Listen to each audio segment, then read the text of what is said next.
Oke, let make sure dulu. Selamat malam teman-teman, apakah suara saya bisa didengar jelas kah? Getting clear? Dapat ya? Aman ya? Sip, oke. In 5, 4, 3, 2. Selamat datang di Letting Go 20, tempat kita belajar bersama, membuka pikiran dan membuka hati menuju kepada kesadaran yang kita sedikit break untuk beberapa saat kemarin untuk belajar gitu ya. Dan malam hari ini perdana malam hari ini kita berletting go ria lagi karena kemarin kan masa-masa hening dulu gitu ya, hiatus dulu gitu.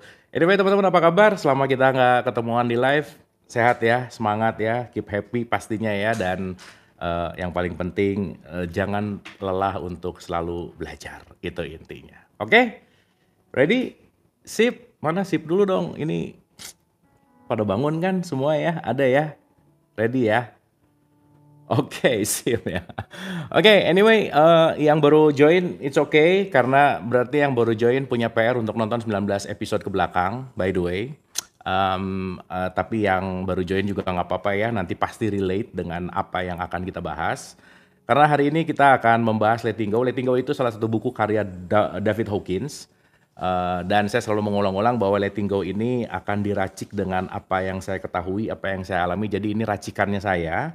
Dan saya selalu mengatakan bahwa teman-teman penting untuk melepaskan diri dari second hand people, untuk selalu pakai omongan orang, pemikiran orang gitu ya, bahwa pencerahan tidak pernah terjadi dari luar. Pencerahan bukan karena dengerin orang ngomong, pencerahan bukan karena baca sesuatu, tapi pencerahan karena kita menemukan dengan nalar kesadaran yang ada di dalam diri kita gitu. Jadi semua yang di luar hanyalah pintu gerbang untuk masuk ke dalam, karena semua kehidupan itu terjadi within gitu ya, di dalam gitu.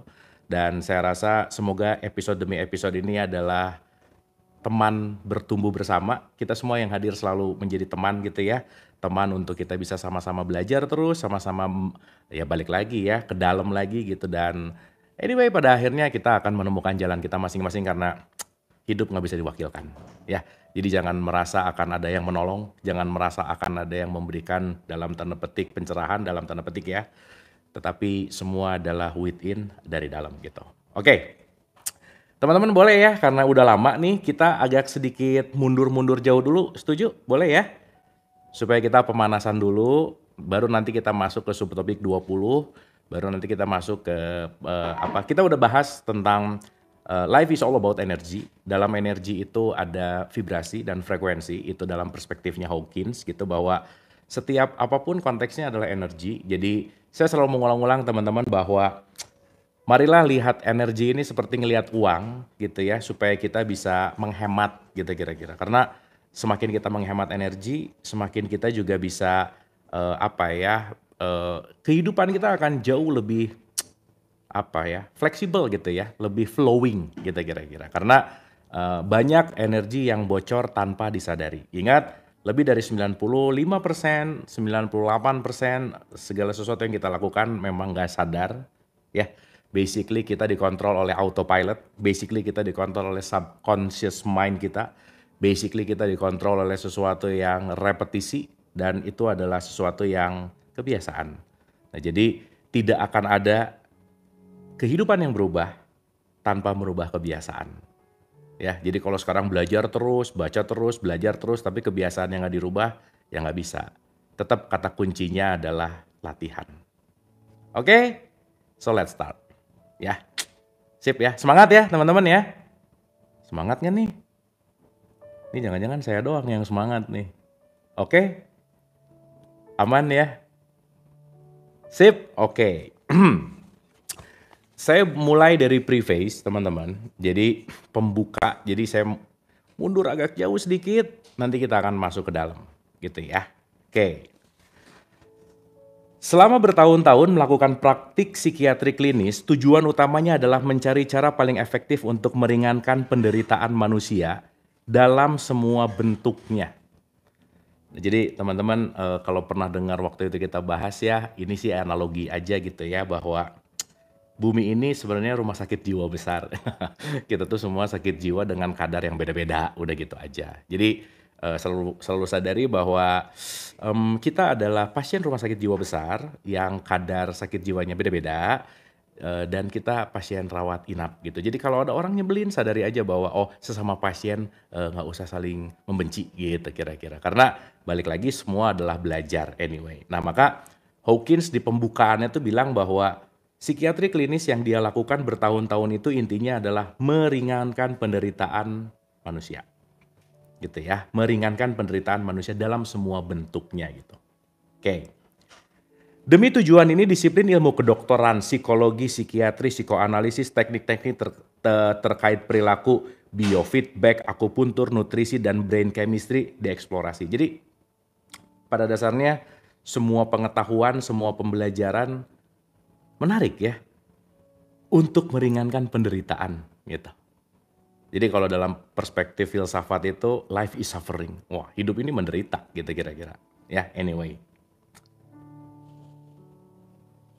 Di luar modalitas-modalitas klinis ini adalah sistem filsafat, metafisika, teknik-teknik kesehatan holistik yang begitu banyak kelas pemberdayaan diri, beragam aliran spiritual dan teknik meditasi dan cara-cara lain untuk memperluas kesadaran. Teman-teman sadar nggak? Teman-teman sekarang ikutan belajar gini. Nyari ini, baca apa, semuanya tuh sebenarnya pengen mengurangi beban derita sih sebenarnya. Ya, tetapi paradoksnya adalah tidak ada pencerahan tanpa penderitaan gitu.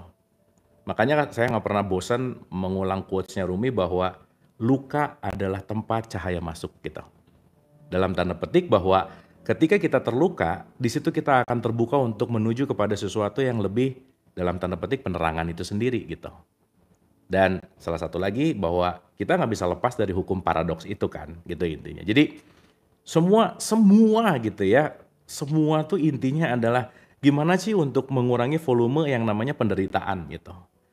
Anyway teman-teman, termasuk orang yang lagi menderita nggak sekarang? Pasti ya, di belakang kita penderitaannya banyak banget gitu ya. Dan yang menariknya adalah lebih banyak yang tidak disadari daripada yang disadari gitu. Ya, itu yang menarik gitu. Alright, makanya keep learning. Jadi nanti kita ngerti bahwa semakin kita belajar, semakin kita akan mengetahui apa yang kita tidak sadari. Karena teman-teman, kita tuh banyak banget harta karun di dalam diri kita yang gimana ya, yang belum tergali. Dan saking sibuknya menilai orang, ngelihat orang, ngejudge orang, kita tuh nggak punya waktu loh untuk menggali itu gitu. Makanya apa ya? Yang kita lakukan keluar itu adalah sesuatu pembelajaran penting untuk kita telaah gitu. Jadi salah satu cara untuk mengenali diri adalah simak atau selidiki baik-baik apa yang sering kita lakukan sama orang lain. Itulah aku gitu. Ya, itu poin pentingnya. Nah, dalam semua penjelajahan ini, mekanisme pasrah adalah cara yang sangat bermanfaat secara praktis. Jadi teman-teman ya, gimana ya ceritanya ya? Dari semua rangkaian apapun ini, dari perspektif Hawkins gitu ya, dan saya rasa ini akan relate. Ini tuh cuma mau bicara ujungnya apa coba? Pasrah. Tapi kita ngerti bahwa, maaf ya, sangat beda tipis antara sabar, pasrah, ikhlas, dan bego gitu. Itu beda tipis gitu ya.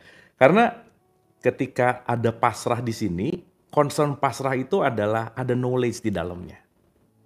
Dan yang menarik adalah kenapa knowledge itu penting. Tanpa knowledge, kita akan melakukan itu dengan coba-coba. Nah itulah kenapa ketika kita bicara dalam konteks hidup ini, ya hidup itu adalah konteksnya adalah belajar kan, gitu ya kira-kira. Maka kesadaran itu penting. Jadi sesuatu hal yang dalam konteks apapun untuk kita melepaskan, pasrah adalah melepaskan dengan kesadaran gitu. Gitu ya. Nah, dalam semua penjelajahan ini, mekanisme pasrah adalah cara yang sangat bermanfaat secara praktis. Secara praktis ya. Sungguh penting menulis buku ini untuk berbagi dengan orang lain apa yang diamati secara klinis dan dialami secara pribadi gitu. 10 buku saya sebelumnya berfokus pada kondisi kesadaran tingkat lanjut dan pencerahan. Selama bertahun-tahun ribuan mahasiswa di perkuliahan dan satsang, satsang itu pembelajaran bersama gitu ya, itu salah satu nama lainnya disebut satsang. Kami mengajukan pertanyaan yang mengungkapkan hambatan sehari-hari menuju pencerahan. Adalah pragmatis dan bermanfaat untuk berbagi teknik yang mampu memfasilitasi keberhasilan mereka dalam mengatasi hambatan seperti bagaimana menangani perubahan-perubahan dalam kehidupan sehari-hari, semisal peristiwa kehilangan, kekecewaan, stres, dan krisis. Ya, jadi stres, krisis, ya hal-hal itu kan yang gimana ya, rasa kehilangan, bagaimana menghadapi kehilangan, itu kan sesuatu yang common gitu ya, sesuatu yang saya rasa semua manusia, semua orang lagi deal with it gitu ya, lagi berjuang di situ gitu teman-teman. Nah, bagaimana cara agar terbebas dari emosi-emosi negatif dan dampaknya terhadap kesehatan, hubungan, dan pekerjaan? Bagaimana cara menangani semua perasaan yang tidak diinginkan? Buku ini mendeskripsikan cara yang sederhana, namun efektif untuk melepaskan perasaan-perasaan negatif dan menjadi bebas. Jadi teman-teman, banyak orang yang berbicara tentang freedom itu adalah dia bisa melakukan apapun yang dia mau. Karena dia punya serial uang yang nggak terbatas, karena dia punya kekuasaan yang tinggi, karena dia punya kemampuan finansial yang oke dan seterusnya. Tetapi freedom itu ternyata bagaimana aku menerima diriku dengan perasaan seapa adanya gitu. Sehingga kita bahas bahwa ada toxic positivity, bahwa banyak orang yang memiliki tingkat finansial bagus tapi tetap stres. Dan yang menarik, saya baru pulang dari Australia gitu ya. Saya pikir ketika Australia ini, ya kalau kita bicara dalam konteks sistem tuh keren lah gitu ya, sistemik. Ternyata lebih dari 48% tetap aja problemnya adalah mental issue gitu. Dan menarik ketika saya banyak ngobrol di sana gitu ya, di perjalanan, ujung-ujungnya kesini-sini lagi gitu. Ujung-ujungnya adalah bagaimana orang kekurangan pemahaman tentang mekanisme mental gitu. Jadi freedom ya balik lagi ya, selalu diulang-ulang juga sih bahwa uang tidak bisa memberikan kebahagiaan kalau dikit, kalau banyak ya bisa aja. Tetapi poin pentingnya adalah bukan masalah materinya, tetapi bagaimana kita meregulasi dirinya gitu. Karena sekali lagi segala sesuatu bentuk apapun within, nggak di luar gitu kira-kira. Nah, teknik pelepasan atau yang disebut letting go. Jadi letting go itu kayak gini nih teman-teman. Gini. Nah gitu sih. Letting go itu cuman gitu-gitu. Ya, dan saya selalu ulang-ulang, bolpen ini tuh ringan. Tapi kalau dipegangnya bertahun-tahun, beda cerita gitu. Kebayang nggak? Berapa banyak yang dipegang udah bertahun-tahun, entah itu kebencian, entah itu jealousy, cemburu, entah itu iri, entah itu dengki, entah itu wah macam-macam ya. Dan kita tahu secara alamiah begitu kita lahir, itu kita banyak diisi wound atau luka gitu. Karena lebih banyak orang yang tidak mengerti kita daripada yang mengerti kita, gitu kira-kira. Sehingga kalau kita bicara dalam konteks lingkungan yang paling kecil, keluarga aja. Banyak banget wound, luka-luka yang diwariskan orang tua kita ke kita gitu. Gitu ya. Nah jadi ya balik lagi. Tapi balik lagi ya, intinya bukan masalah ya aku sih orang tuanya gini, aku sih dilahirkan gini. Ya nggak gitu juga. Justru dengan kita mengalami itu, poin intinya adalah bagaimana kita belajar untuk letting go gitu. Karena ya kita lahir di mana, pendidikannya seperti apa, diinstal sama orang tua seperti apa, itu sesuatu yang nggak bisa dilawan kan, gitu ya, sesuatu yang nggak bisa milih lagi. Kita nggak milih lahir di lingkungan gimana, orang tua yang seperti apa gitu. Nah itu udah jadi sesuatu hal yang kita sebut sebagai jalan hidup gitu ya kira-kira. Nah jadi teman-teman, penting sekali untuk tidak terlalu dalam tanda petik ya menyalahkan masa lalu. Karena kalau kita menyalahkan masa lalu, ya kita akan selalu ada di masa lalu gitu. Nah nanti si letting go ini ngajarin untuk kita bicara dalam konteks bukan untuk menyalahkan tetapi menerima dan melepaskan gitu kira-kira. Sip ya, lucu sih. Orang tuh tahu memaafkan itu enak, Tapi kenapa nggak mau maafin coba? Bener nggak? Gengsi banget gitu. Tahu sih. Jadi sampai ada kalau ada yang cerita nih ya, aku tuh harusnya memaafkan tapi aku nggak bisa. Nah bukan nggak bisa, nggak mau aja sih gitu. Tahu kok harus maafin dan anyway ya teman-teman ya. Kita tuh tahu loh harus ngapain. Tapi nggak mau aja sih gitu. Terus sibuk nyari validasi lagi. Dan validasinya semuanya intinya adalah gimana caranya untuk mengiyakan apa yang kita mau gitu. Gitu sih intinya. Ya akhirnya ya balik lagi ya, suasana nggak berubah karena kenapa? Karena ya balik lagi. Sekali lagi ya, nggak akan ada faktor apapun yang berubah kecuali kita yang dalam tanda petik merubah gitu lah kira-kira. Oke? Nah, teknik pelepasan atau letting go adalah sistem pragmatis untuk melenyapkan banyak hambatan dan keterikatan. Teknik ini juga bisa disebut mekanisme pasrah atau surrender.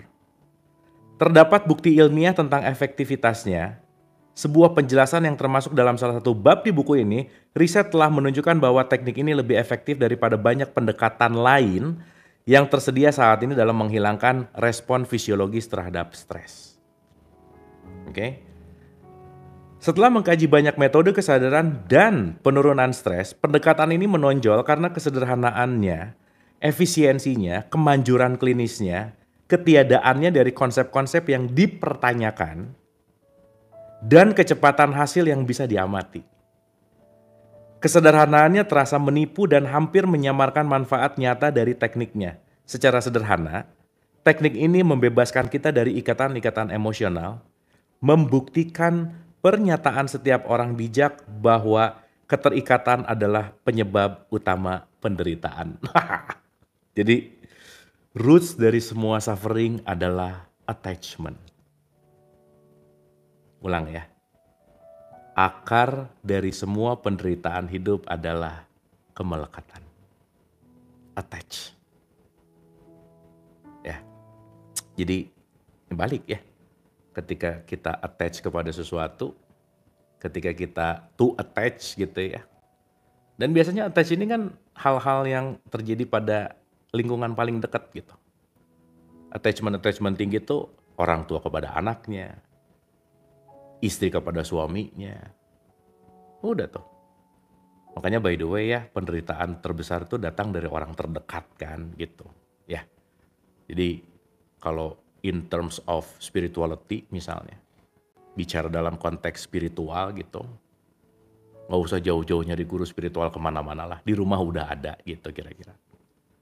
Karena yang paling sering ketemu pasti attachment-nya akan cenderung tinggi gitu kira-kira.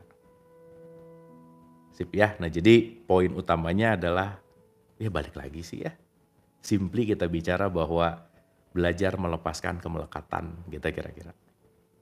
Ya, sampai sini oke teman-teman?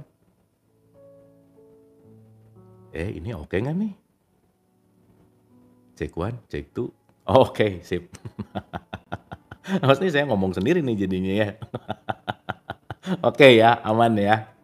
Clear ya. Oke, jadi kalau sekarang lagi ada yang ngerasa down, bete, stres, depresi, tenang aja. Semua banyak temennya, udah gitu aja ya. Tenang, tenang. You are not alone gitu. Ya. Dan aduh teman-teman, gimana ya bahasanya ya. Pada akhirnya kita akan saling membersamai sih. Nemenin sih gitu.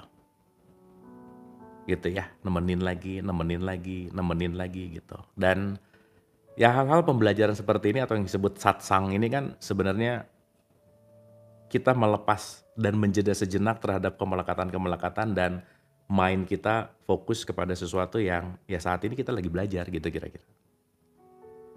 Dan ingat ya, ini entah nih saya nggak ngitung berapa yang lagi hadir malam hari ini, saya rasa kita semua sedang menyumbang good vibration. Setuju nggak teman-teman? Maka hadir malam hari ini, kita masuk bersama di sini, kita ya sama-sama gitu. Dengan vibrasi yang menenangkan, menyenangkan, kita sama-sama mau belajar, stay humble. Ingat ya, humble itu penting banget gitu. Dan saya selalu mengulang-ulang meskipun saya di sini yang bicara, sayanya tuh nggak penting-penting amat gitu.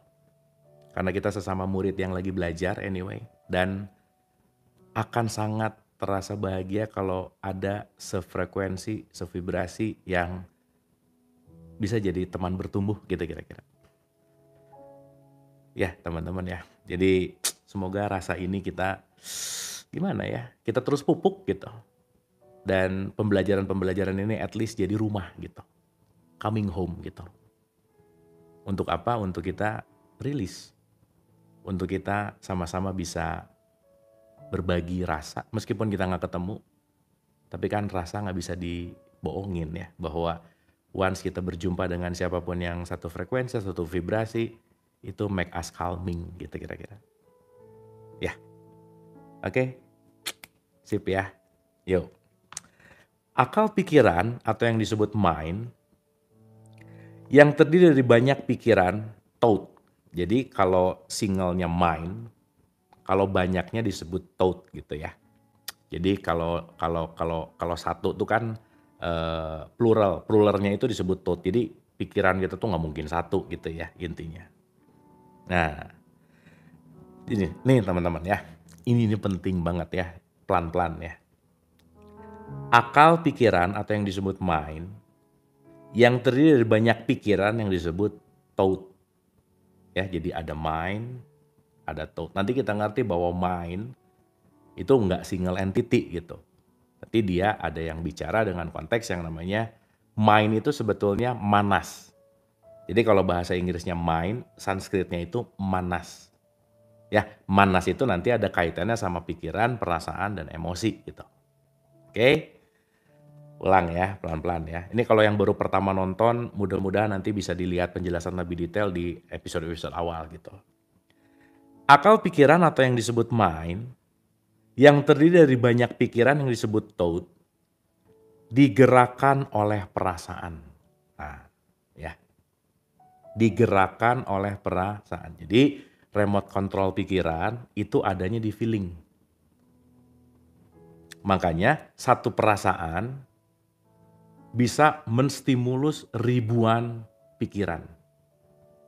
One feeling, thousand thought. Jadi satu perasaan itu si pikirannya bisa banyak banget gitu.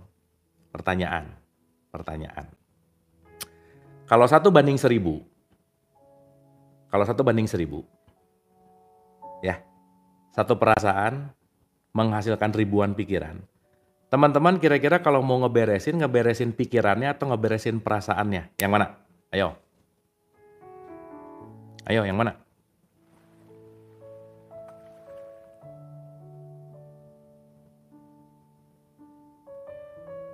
Gimana?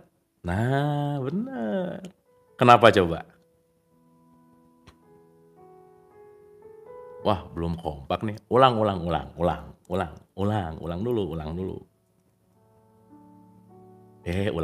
Ulang. Ini kayaknya nggak konsen nih. Udah pada dinner belum sih? Ulang dulu. Nih dengerin dulu baik-baik. Ya, dengerin dulu baik-baik. Akal pikiran, mind, yang terdiri dari banyak pikiran yang disebut thought, digerakkan oleh perasaan. Ya.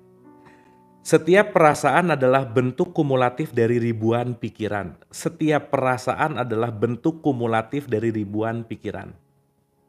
Jadi itu kayak tektok gitu. Tektok gitu. Ya. Nah, pertanyaan. Kalau kita ngeberesin mind kita, thought kita, tapi ternyata itu disebabkan oleh perasaan, di mana ini ribuan kali gitu. Nah, itulah kenapa ada kecerdasan emosional, nanti kita bahas ya. Karena abis ini kita mau masuk ke emosional, abis ini kita mau masuk ke placebo, banyak ya teman-teman. PR kita banyak lah. Ada yang disebut dengan kecerdasan intelek gitu.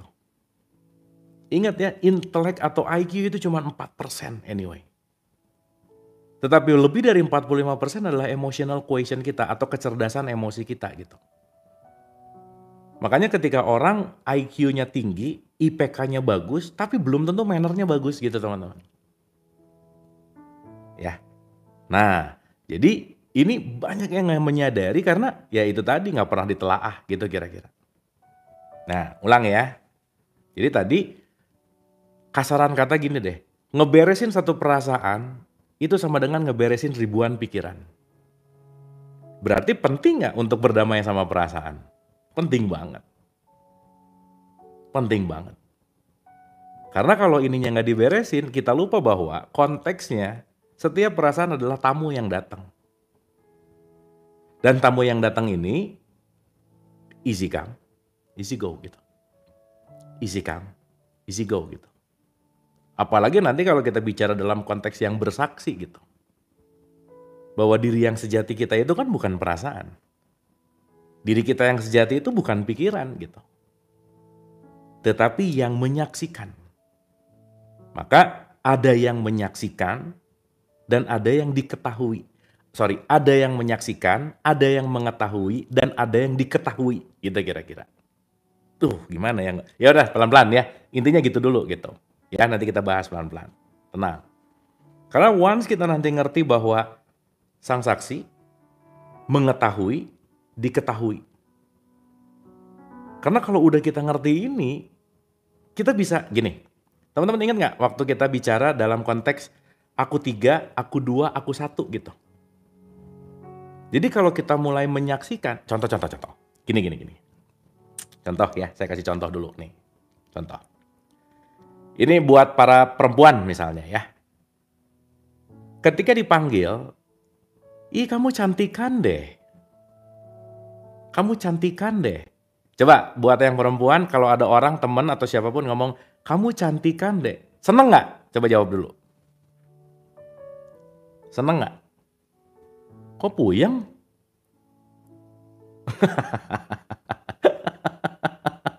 Seneng lah, bener ya? Nah, seneng ya? Seneng dong? Oke, good. Nah, kalau nggak seneng agak aneh sih. Udah, nggak ini cuma mau cari pembanding gitu ya. Besoknya ada teman, ih kamu gendutan deh, seneng nggak sok? Gimana kalau gitu? Ih kamu gemuk ya gitu, kamu gendutan ya gitu.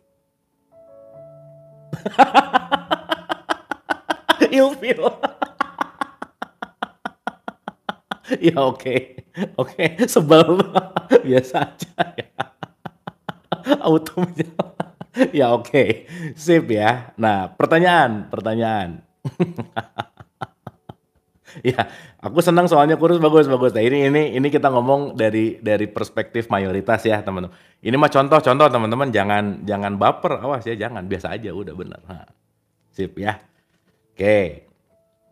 Sekarang saya tanya, antara orang ngomong cantik dan antara orang ngomong gemuk, kan sebenarnya dua-duanya itu cuman suara, bener nggak? Betul nggak? Berarti suara masuk ke kita dan kita menganalisa suara itu dengan sebuah konsep gitu. Berarti pertanyaannya kan bukan omongan dia yang bermasalah, tetapi konsep kita yang bereaksi tentang apa yang dia omongin gitu kira-kira. Betul nggak? Nah, maka kalau kita hanya bersaksi, mau dia ngomong gendut kek, mau dia ngomong cantik kek, mau dia ngomong oke kek, mau dia ngomong apa, aku hanya menyaksikan, that's it. Tetapi kalau kita nanti kewas dengan thought kita, perasaan kita jadi baper. Waduh, ini jadi ini. Kenapa? Karena nanti kitanya akan terpenjara sama konsep. Contoh ya. Teman-teman maaf nih ya. Ini mah contoh ulang-ulang aja. Kita itu lahir, udah pasti diinstal sama yang namanya pengetahuan kolektif. Misal, orang mancung itu lebih keren daripada orang pesek. Ya, makanya semua orang sekarang pengen mancung. Kenapa? Secara collective consciousness bahwa mancung itu lebih keren. Putih lebih keren. Tinggi keren. Dan itu udah menjadi sebuah model dalam sebuah society misalnya. Begitu anak ini lahir, hidungnya pesek. Pesek hidungnya. Saya pesek. Ya nggak apa-apa. Pesek juga. Nanti kita bahas tentang konsep ya. Ini mah nggak ada urusan sama mau pesek. Ini mah contoh-contoh. Ini jadi pada baper gini. Jangan ya. Gini. Begitu dia tahu bahwa dianya pesek, ada orang ngomong, woi pesek, marah loh. Pertanyaan, kenapa dia marah? Dia marah bukan karena peseknya, tapi dia marah karena Dia tidak menerima pesek karena mindnya punya sebuah konsep yang mancung, itu yang keren. Teman-teman, kalau terjebak dalam proses ini berulang-ulang, dia nggak akan pernah selesai.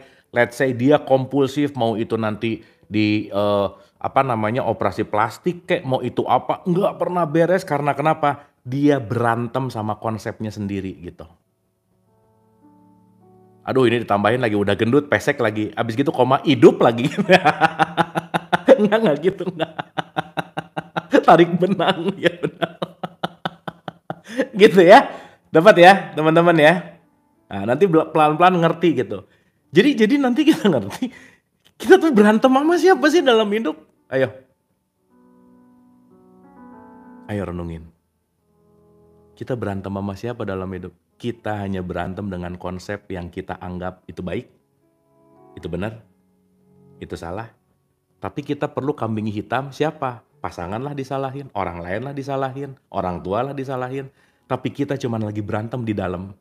Dan kita perlu sosok untuk disalahin sebagai sesuatu yang gara-gara, dan gara-gara.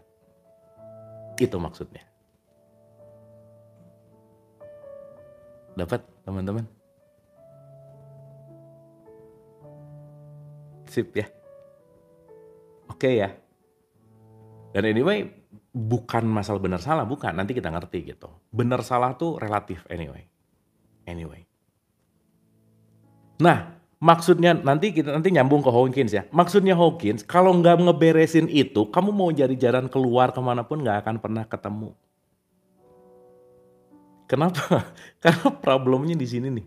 Nih, kan kalau kata Taylor Swift, the problem is me gitu. Di sini nih. Dan yang menarik adalah kecanduan untuk orang lain berubah. Kecanduan untuk dia pengen gitu, di kecanduan terus gitu.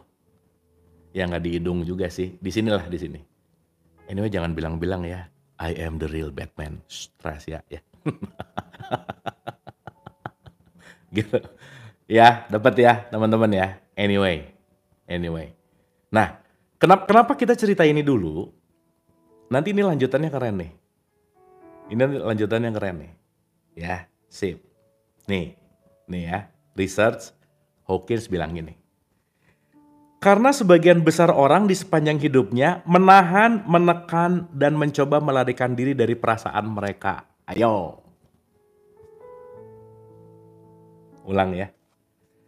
Karena sebagian besar orang di sepanjang hidupnya, bayangin. Menahan, menekan, mencoba melarikan dari perasaan. Iya, di sininya enggak.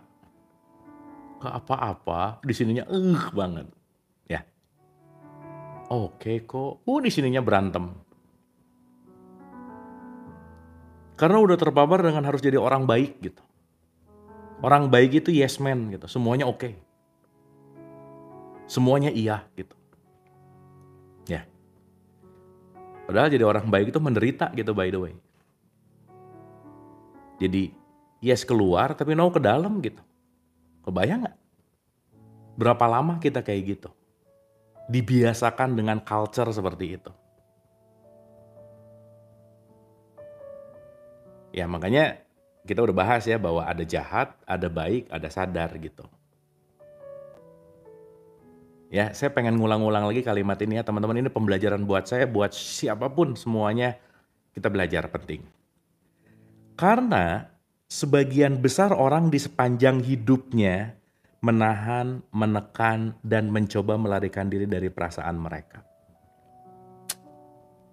Ayo dong. Kita belajar. At least mulai sadar, oke ya. Apa nih yang saya tahan? Jadi teman-teman kebayang gak? Betapa lelahnya seseorang ketika dia terus melarikan diri dari dirinya sendiri. Kabur terus dari dirinya sendiri. Sementara seumur hidup kita gak bisa. Dan siapapun nanti yang akan terus menemani dalam hidup ini hanyalah ini gitu. Si diri ini gitu. Tapi tiap hari pengen kabur terus gitu.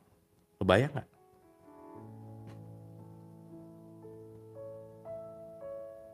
pindah ke sini, kabur. Lepas dari sini, nyambung ke sana, kabur. Jadi semuanya hanya untuk menutupi, akarnya nggak diselesaiin, buahnya diganti terus gitu.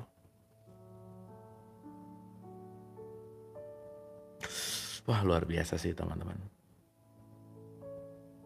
Dan ini proses yang nggak pernah selesai sih, by the way ya. Karena kalau bicara dalam konteks problem kita gitu ya, kita tuh kayak kulit bawang yang satu iris, diiris lagi, diiris lagi, diiris lagi, nggak akan ada selesainya aja. Gitu ya. Tetapi balik lagi, paradoksnya adalah semakin kita mempelajari dan menyadari itu kan jalan menuju kepada pencerahan, by the way.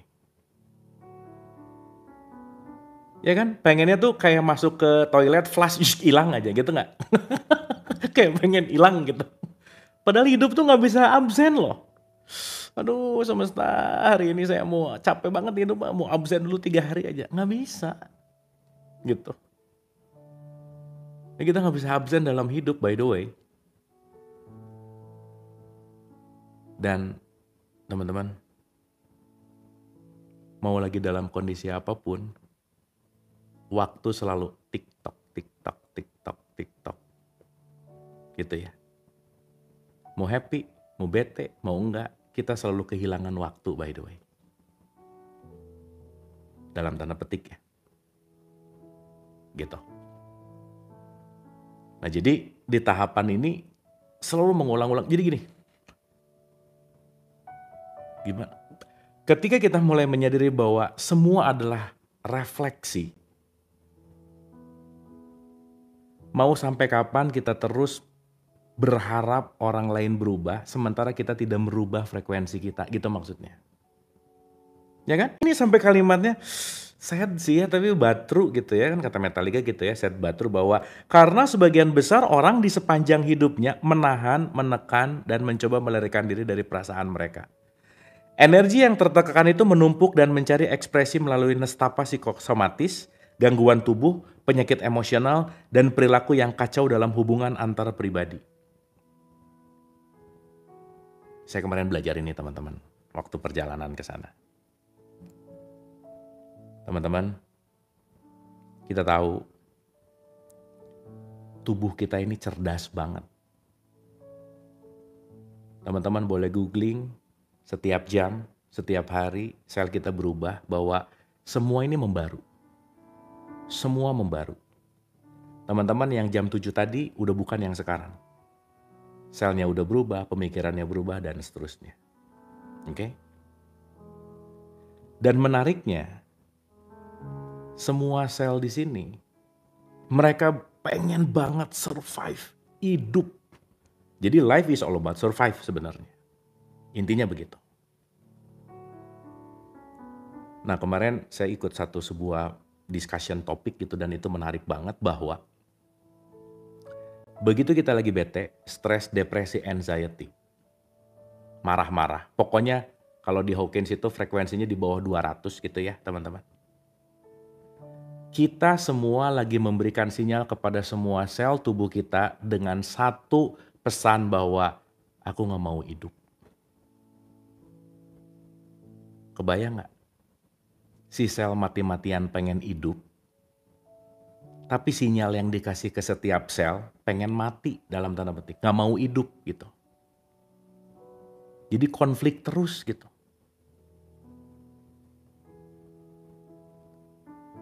Jadi si tubuh ini tuh bingung, ini orang tuh seneng hidup enggak ya? Kenapa sih kabur terus kenapa sih pengen terus, kenapa sih? Jadi ya itu tadi, itulah kenapa semua konteks dari apapun ketika kita bicara dalam wilayah ketidakstabilan mental, itu pasti ke dalam konteks yang namanya penyakit fisik gitu. Psikosomatis gitu. Jadi teman-teman, saya dapat pelajaran banget tentang kata-kata love yourself. Ayo dong. Kita ini barengan kemana-mana 50 triliun sel. Kita itu bukan single, tetapi kita ini community. Kita kemana-mana bareng 50 triliun sel. Yang kita dikasih PR untuk jadi CEO, at least jadilah pemimpin bagi 50 triliun sel dirimu. Sehingga, ya itu tadi. Love yourself means holistic gitu. Mulai ngecek apa yang kita makan. Mulai ngecek apa yang kita pikirkan. Mulai ngecek apa yang kita lakukan. Karena semua sel ini bahu-membahu untuk pengen hidup loh. Nah orangnya nggak mau hidup gitu dalam tanda petik. Dalam tanda petik ya. Gitu. Jadi relate banget sama kalimat bahwa sebagian besar sepanjang hidupnya loh. Itu menarik sih ya. Menahan, menekan, dan mencoba melarikan diri anyway. Gitu teman-teman. Nah, nanti kita ngerti tentang si self-love itu tuh betapa pentingnya gitulah kira-kira. Ya. Perasaan-perasaan yang terakumulasi menghalangi pertumbuhan spiritual, kesadaran, serta kesuksesan dalam banyak bidang kehidupan. Jadi kan jadi teradiksi untuk apa coba? Kayaknya aku nggak bisa deh. Kayaknya aku ini deh. Kayaknya aku dengan ini. Kayaknya diulang terus gitu.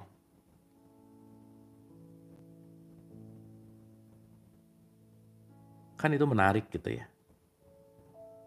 Dan nanti akhirnya kita jadi sangat-sangat banyak nyalahin faktor eksternal gitu misalnya. Jadi inilah salah, itulah salah, semuanya gitu. Dan akhirnya ketika kita bicara dalam konteks ini, ya balik lagi gitu. Semuanya adalah within. Ya, oke ya. Nah, manfaat teknik ini bisa dideskripsikan dalam berbagai level. Jadi nanti kita bicara dalam konteks 3 nih misalnya. Ya, nanti mungkin 3 basic, satu yang apa namanya, satu yang esensial gitu. Satu, kita sebut sebagai level fisik. Sirnanya emosi-emosi negatif yang ditekan memiliki manfaat kesehatan yang positif. Ini mengurangi limpahan energi ke dalam sistem syaraf otonom dan membuka blok-blok sistem energi akupuntur. Tatkala seseorang senantiasa melepaskan emosi-emosi negatifnya dan berpasrah, gangguan fisik dan psikosomatik menjadi jarang dan sering kali hilang sama sekali.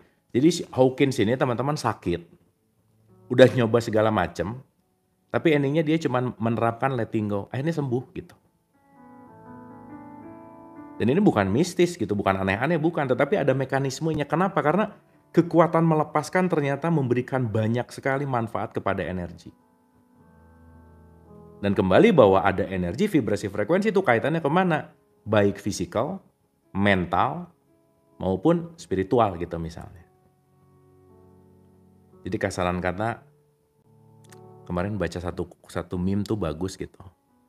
Daripada marah kepanjangan, kalau ada sesuatu yang ngejengkelin cuman, oh alah, udah aja. Udah gak usah marah-marah lah gitu. Kalau udah gimana, udah.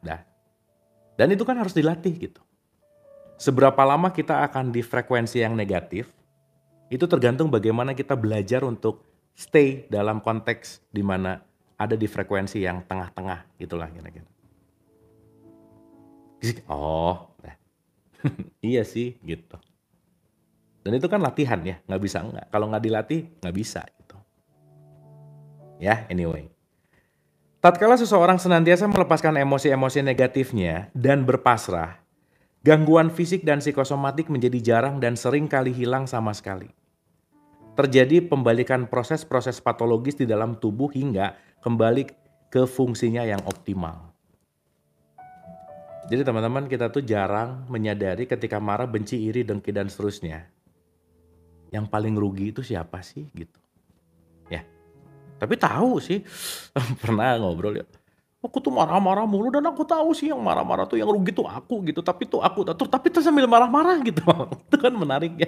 Nah, yang rugi siapa? Aku. Tapi nah gitu. Jadi teradiksi gitu. Dan yang menarik adalah ketika adiksi menderita gitu. Jadi kalau hari ini nggak menderita tuh nyari gitu. kok hari ini belum marah ya gitu. Kok hari ini belum bete ya gitu. Teman jangan lupa ya, setiap sel kita punya memori loh. Itulah kenapa penting untuk melakukan yang namanya shifting habits. Merubah kebiasaan tuh penting. Contoh-contoh ya. Saya kasih contoh nih.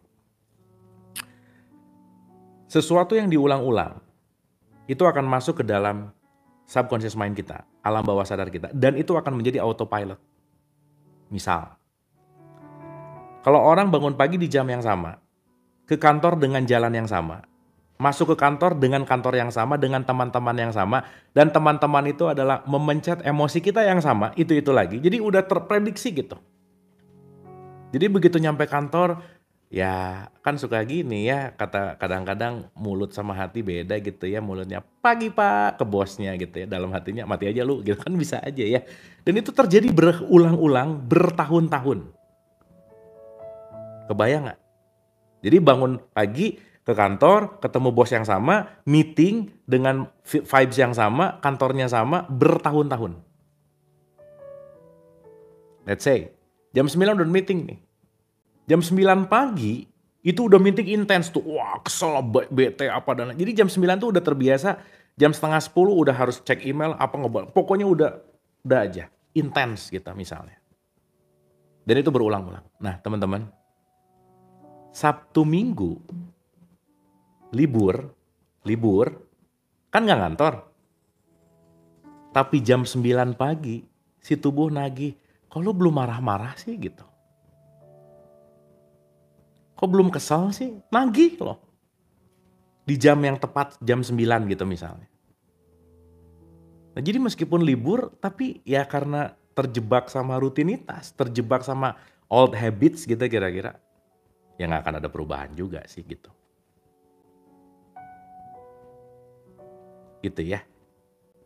Iya benar. Jadi kita beneran nggak bisa kontrol. Jadi kalau bahasanya Joe Dispenza itu body become mind. Jadi si tubuh yang ngontrol kita gitu.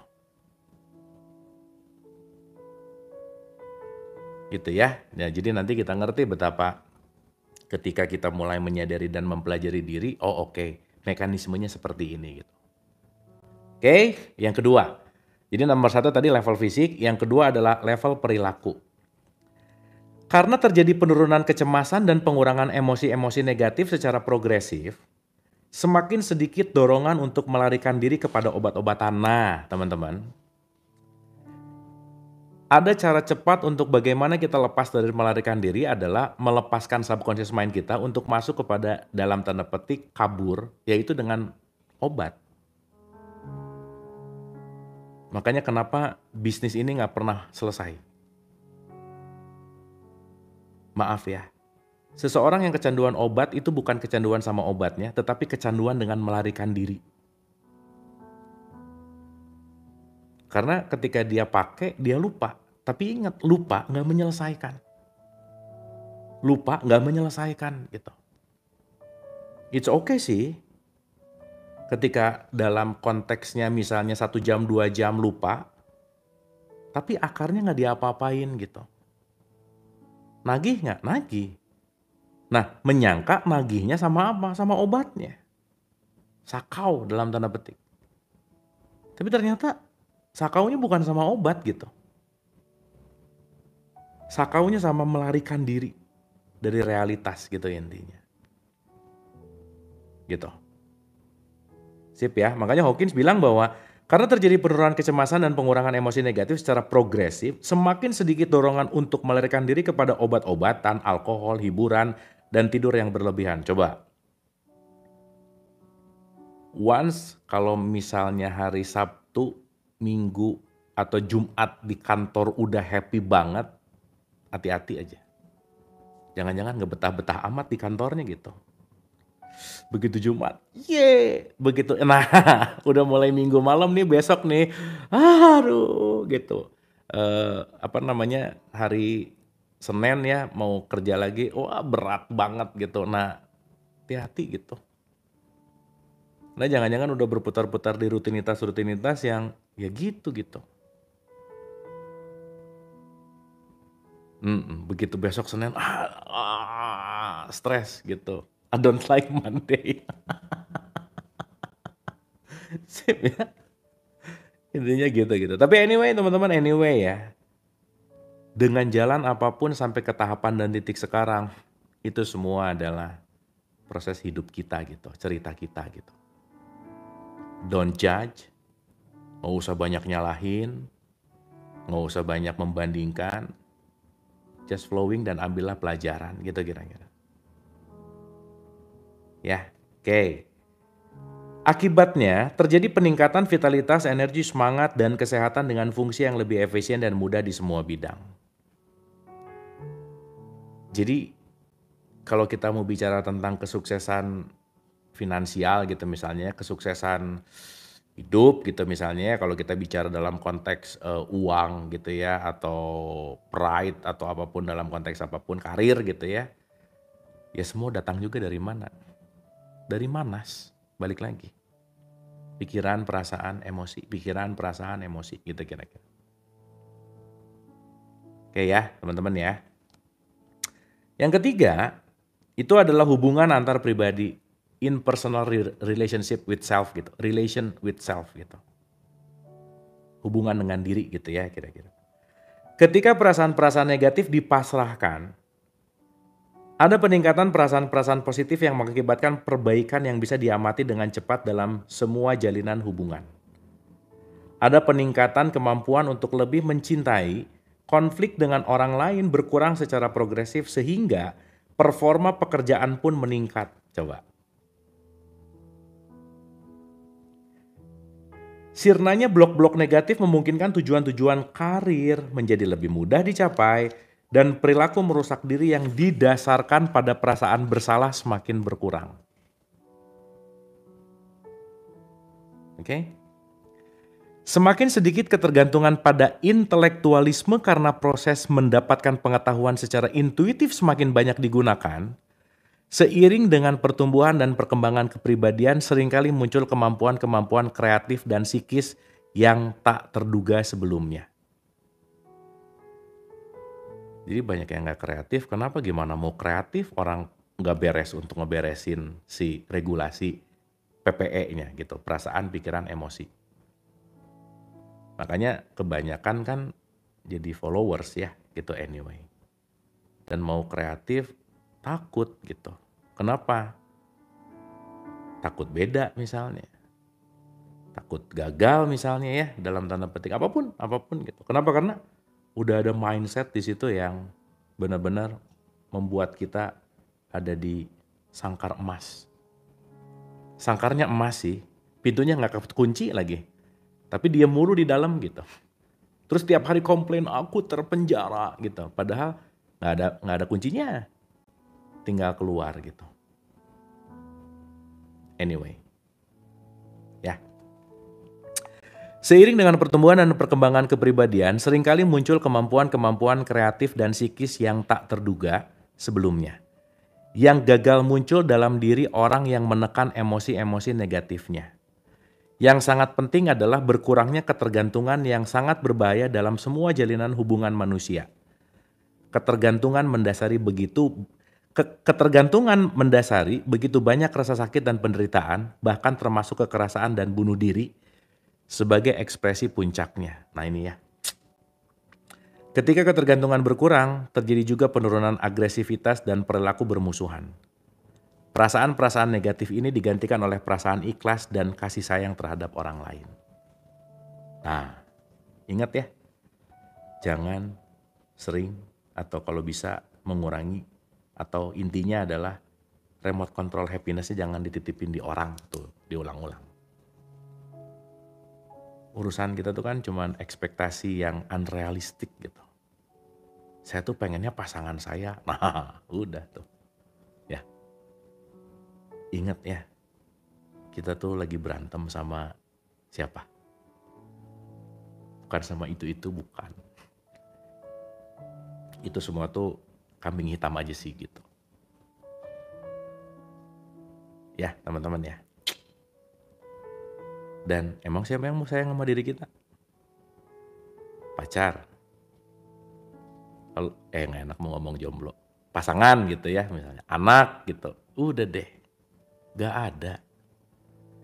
Gak ada yang akan mencintai diri kita sehebat kita mencintai diri sendiri gitu.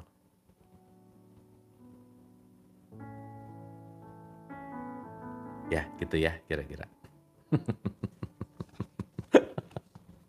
Ya.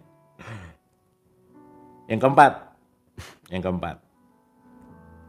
Ya jomblo itu ras paling kuat, jadi wajar kalau keucap ya nggak apa-apa. Kan kadang sendirian itu lebih bahagia. Koma pret gitu.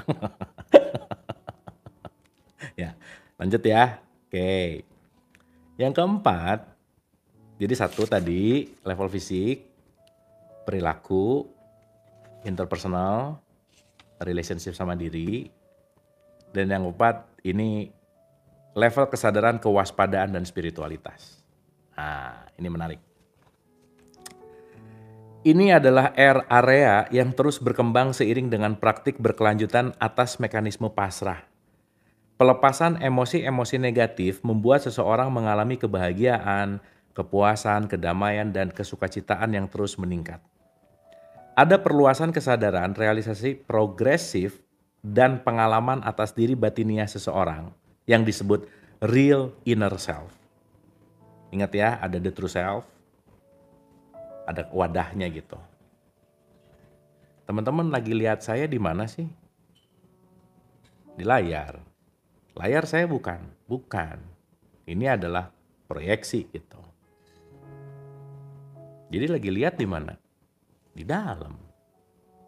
Karena semua yang di luar adalah konteksnya ada di dalam gitu. Ya. Yang menyaksikan, yang mengetahui, yang diketahui. Awareness, knower, the known gitu misalnya. Nanti kita bahas pelan-pelan. Ntar nih.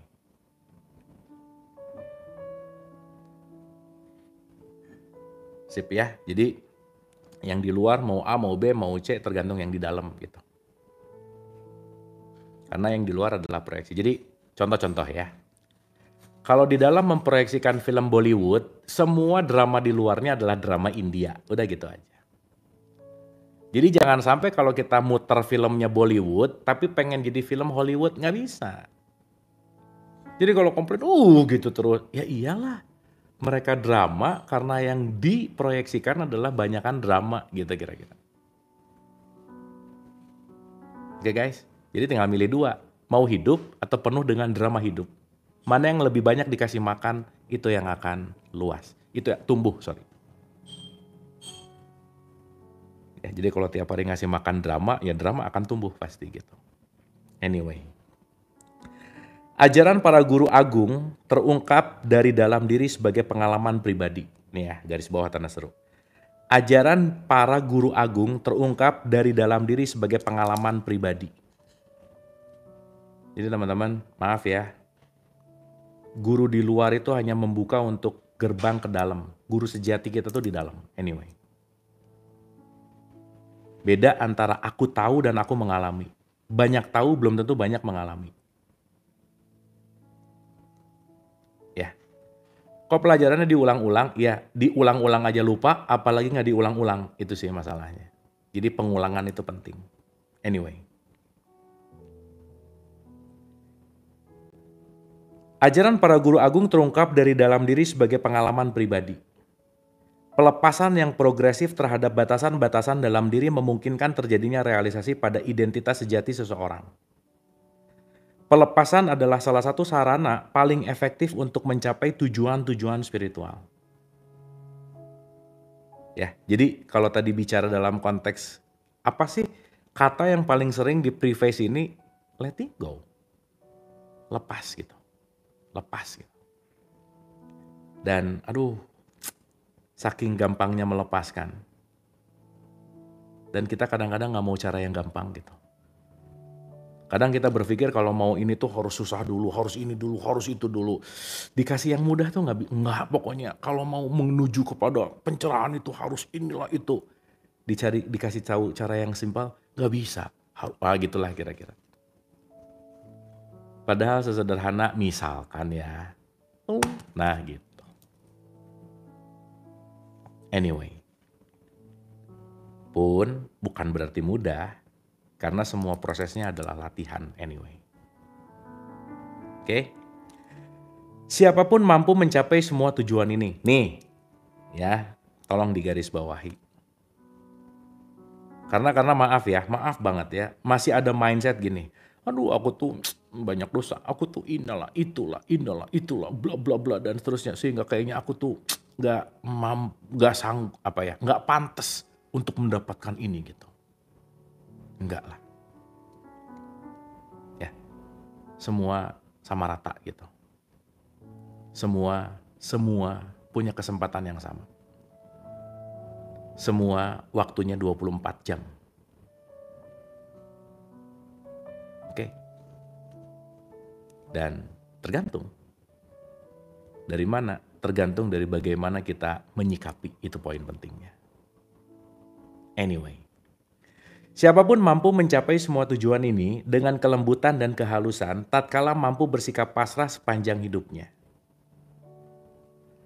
Sirnanya kenegatifan yang berganti dengan perasaan dan pengalaman positif sangat menyenangkan untuk disaksikan dan dialami.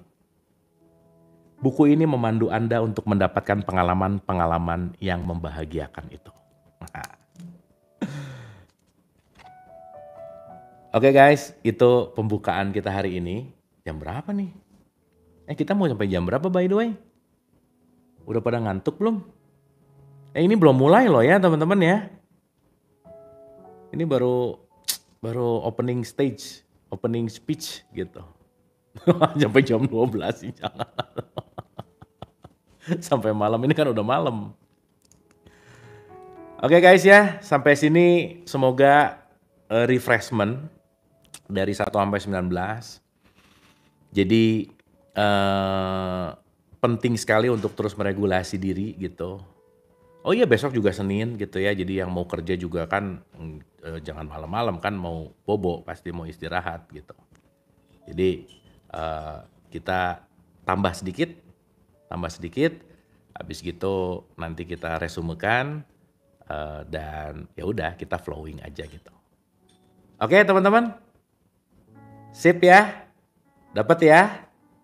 Oke, mari kita mulai. Nah, baru mulai nih kita. Nah, jadi saya mau mengulang dulu sedikit. Dalam konteks perspektifnya Hawkins, saya ulang dulu dikit ya, supaya teman-teman relate lagi gitu ya. Karena kita akan bahas tentang frekuensi-frekuensi lebih detail nih. Karena ini kita akan masuk ke frekuensi yang lebih detail. Ntar, mana sih catatannya? Wait. Nah. Jadi nanti teman-teman bisa cek lah ya, ini ada yang disebut sebagai yang namanya peta kesadaran. Teman-teman googling aja, peta kesadaran Hawkins gitu ya. Oke, saya mau ulang dulu gini teman-teman. Energi itu satu, anggap aja begitu. Oke, si energi itu satu. Dia bercabang menjadi dua, namanya vibrasi. Ada vibrasi positif, ada vibrasi negatif, anggap aja gitu mudahnya. Oke. Yang positif itu disebut power. Yang negatif itu disebut force.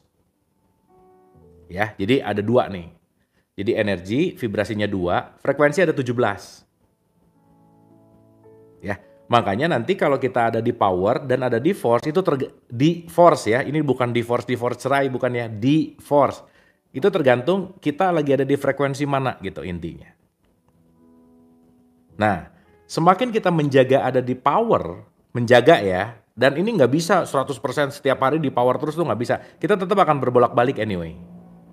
Nah, itulah kenapa penting untuk menerima semua perasaan yang mampir. Karena kebanyakan orang begitu ada perasaan nggak enak, nggak diterima. Jangan gini, jangan punya pikiran. Jangan, ditolak gitu. Ingat, sesuatu yang ditolak itu akan menguat, lebih menguat, dan lebih menguat gitu. Ya, oke ya. Sip ya, teman-teman ya. Oke, boleh nggak saya bacain dulu page by page dari frekuensinya dulu. Diulang dikit, masih oke nggak? Nggak masalah nggak?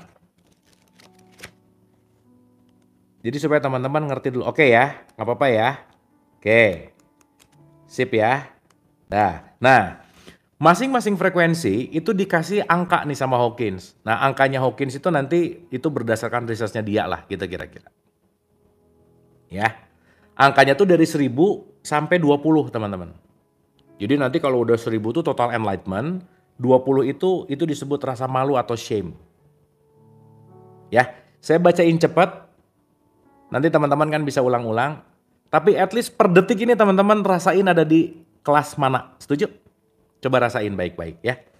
Apakah di 20, di 30, di 50, di 75 dan seterusnya. Rasain aja dulu.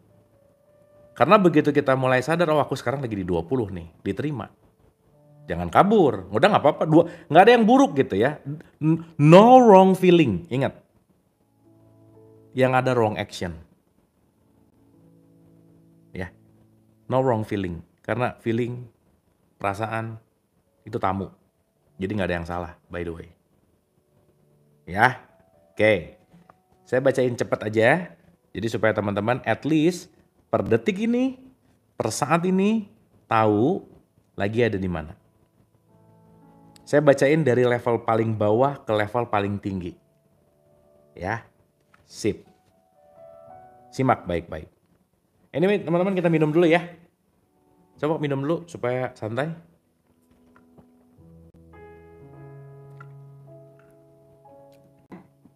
Oke. Sip ya, pelan-pelan ya. 20. Level atau angkanya 20. 20 itu termasuk kepada rasa malu atau sering disebut shame. Rasa malu atau sering disebut shame. Oke. Di level 20 ini, merasa diri sangat hina dan memalukan. Secara tradisional disertai dengan pengasingan diri, energi level ini merusak kesehatan dan mengarah pada kekejaman terhadap diri sendiri dan orang lain. Ini di shame, itu malas ketemu orang, ngerasa kurang, ngerasa aku tuh nggak mampu, ngerasa aku tuh nggak bisa, gitulah kira-kira. Ya, itu 20. Naik satu level itu disebut guilt atau yang disebut rasa bersalah, itu 30. Pada medan energi ini, seseorang ingin menghukum dan dihukum. Ini mengarah pada penolakan diri, rasa penuh penyesalan, feeling bad, penghancuran diri, dan biasanya di level 30 itu kalimatnya adalah, ini semua salahku. Jadi anaknya gimana, salah aku ibunya. Ini gimana, salah aku ibunya. Ini gimana, salah aku ibunya. Misalnya kalau ibu gitu ya kira-kira. Rawan mengalami kecelakaan, punya kecenderungan bunuh diri, memproyeksikan kebenciannya terhadap diri sendiri kepada orang lain dengan sebagai orang jahat adalah hal yang umum terjadi. Energi level ini menjadi dasar dari banyak penyakit psikosomatik. Hati-hati nih. Begitu banyak ngerasa di sini, lagi ada di 30. Dan ini adiktif, nyandu gitu. Iya, hati-hati tuh menyalahkan diri tentang anaknya. Jangan, ya, belajar gitu. Ya, itu 30. Sekarang 50. Ini disebut apati atau apatis. Energi ini ditandai oleh ketiadaan harapan, tidak suka dimintai pertolongan, menjadi beban bagi orang lain, malas dan ogah-ogahan, serta perasaan aku nggak bisa. Atau kenapa harus peduli? Kemiskinan lumrah terjadi pada level ini. Nah, orang miskin banyak di level ini nih. Oh, urusan dia ngapain misalnya. Ya. Dikit-dikit nggak bisa, enggak gitu. Ngapain harus peduli? Nah udah. Itu mental miskin aja. Ya, anyway ya teman-teman ya. Itu 50, hati-hati. Ini belum level aman. Nanti level amannya di 200. Jadi kalau teman-teman kira-kira di 200 ke bawah, 20, 30, 50, 75 dan seterusnya sampai 200, tolong waspada gitu maksudnya. Ya, hati-hati kebiasaan juga sih gitu. Nah, penting untuk merubah kebiasaan tadi kan, balik lagi. 75 itu disebut grief. atau duka cita, grief. Di 75, ini better dari 50, better ya. Jadi kalau boleh milih ya teman-teman, mendingan duka cita daripada rasa bersalah. Kenapa? Karena level energinya lebih tinggi. Jadi orang yang duka cita sama orang yang merasa bersalah itu lebih bahaya yang bersalah gitu. Ya paham ya, nanti ngerti. Di level 75 yang disebut dengan duka cita atau grief, ada ketidakberdayaan, keputusasaan, rasa kehilangan, penyesalan, dan perasaan. Andai aku tidak. Nah, nih ya, kalau orang-orang tipikal gini, oh lu tahu gitu? Enggak. Lu tahu gitu nggak milih dia? Udahlah, udah dipilih juga ya. Nggak bisa, udah gitu. Misalnya, merasa terpisah, depresi, kesedihan, menjadi pecundang, penuh ratapan seperti ungkapan, aku tak bisa melanjutkannya lagi gitu. Nah ini ada di grief tuh. Udah deh, hopeless. Udah nggak bisa lagi deh. Udah beres nih. The end of the world. Gitu misalnya. Ya. Nah, yang jauh lebih better lagi itu namanya fear atau 100. Di 100 itu fear atau ketakutan. Nah nanti abis ini kita bahas tentang guilty kan. Feeling guilty ya. Abis ini nanti kita bahas di situ. Nah, ketakutan atau fear itu ada di 100, teman-teman. Energi ini melihat bahaya di mana-mana. Berusaha untuk terus menghindar, defensif, sibuk dengan masalah keamanan, posesif terhadap orang lain, pencemburu, gelisah, cemas, dan terus berjaga-jaga. Nih, yang punya sifat pencemburu, gelisah, itu ketakutannya tinggi. Ngelihat salahnya mulu gitu. Ngelihatnya nggak beresnya mulu, lihat gini, ini kayaknya nih, lihat gini. Nah, udah deh, hati-hati aja, itu ada di 100 tuh. Tapi itu better daripada di guilt. Ya, hati-hati. Nah ini kalau udah mulai ngerasa aku kayaknya 100, aku kayaknya 75, udah bagus loh. Itu udah bagus banget. Kenapa? Udah sadar aku ada di mana. Dan admit. Admit itu artinya mengiyahkan. Banyak loh, guilt. Enggak, padahal guilt banget gitu. Nah makanya mending jujur sih. Anyway. Ya, jadi 100 itu namanya fear. Oke. 125 itu better dari 100. 125 itu namanya hasrat atau desire. Selalu mencari keuntungan, perolehan pribadi, kesenangan, dan mendapatkan sesuatu di luar dirinya. Selalu haus, tak pernah puas, dan tamak. Aku harus memilikinya. Berikan padaku apa yang kuinginkan sekarang juga. Nah, nih tipikal-tipikal desire tuh gitu tuh. Pokoknya ketemu orang kalau ada untungnya. Mau ngapa-ngapain, untung buat gua apa? Cuannya apa? Cuan mulu gitu misalnya. Cuan bagus ya, tapi kalau terlalu cuan mulu dan intinya adalah aku harus paling dan gak peduli orangnya gimana, pokoknya saya harus dapat, yang lain enggak apa-apa. Itu 125 sih. Ya, itu hati-hati. Karena level itu masih level di dalam tahapan di bawah 200 gitu kira-kira. Serakah bener. Serakah. Ya. 125 coret.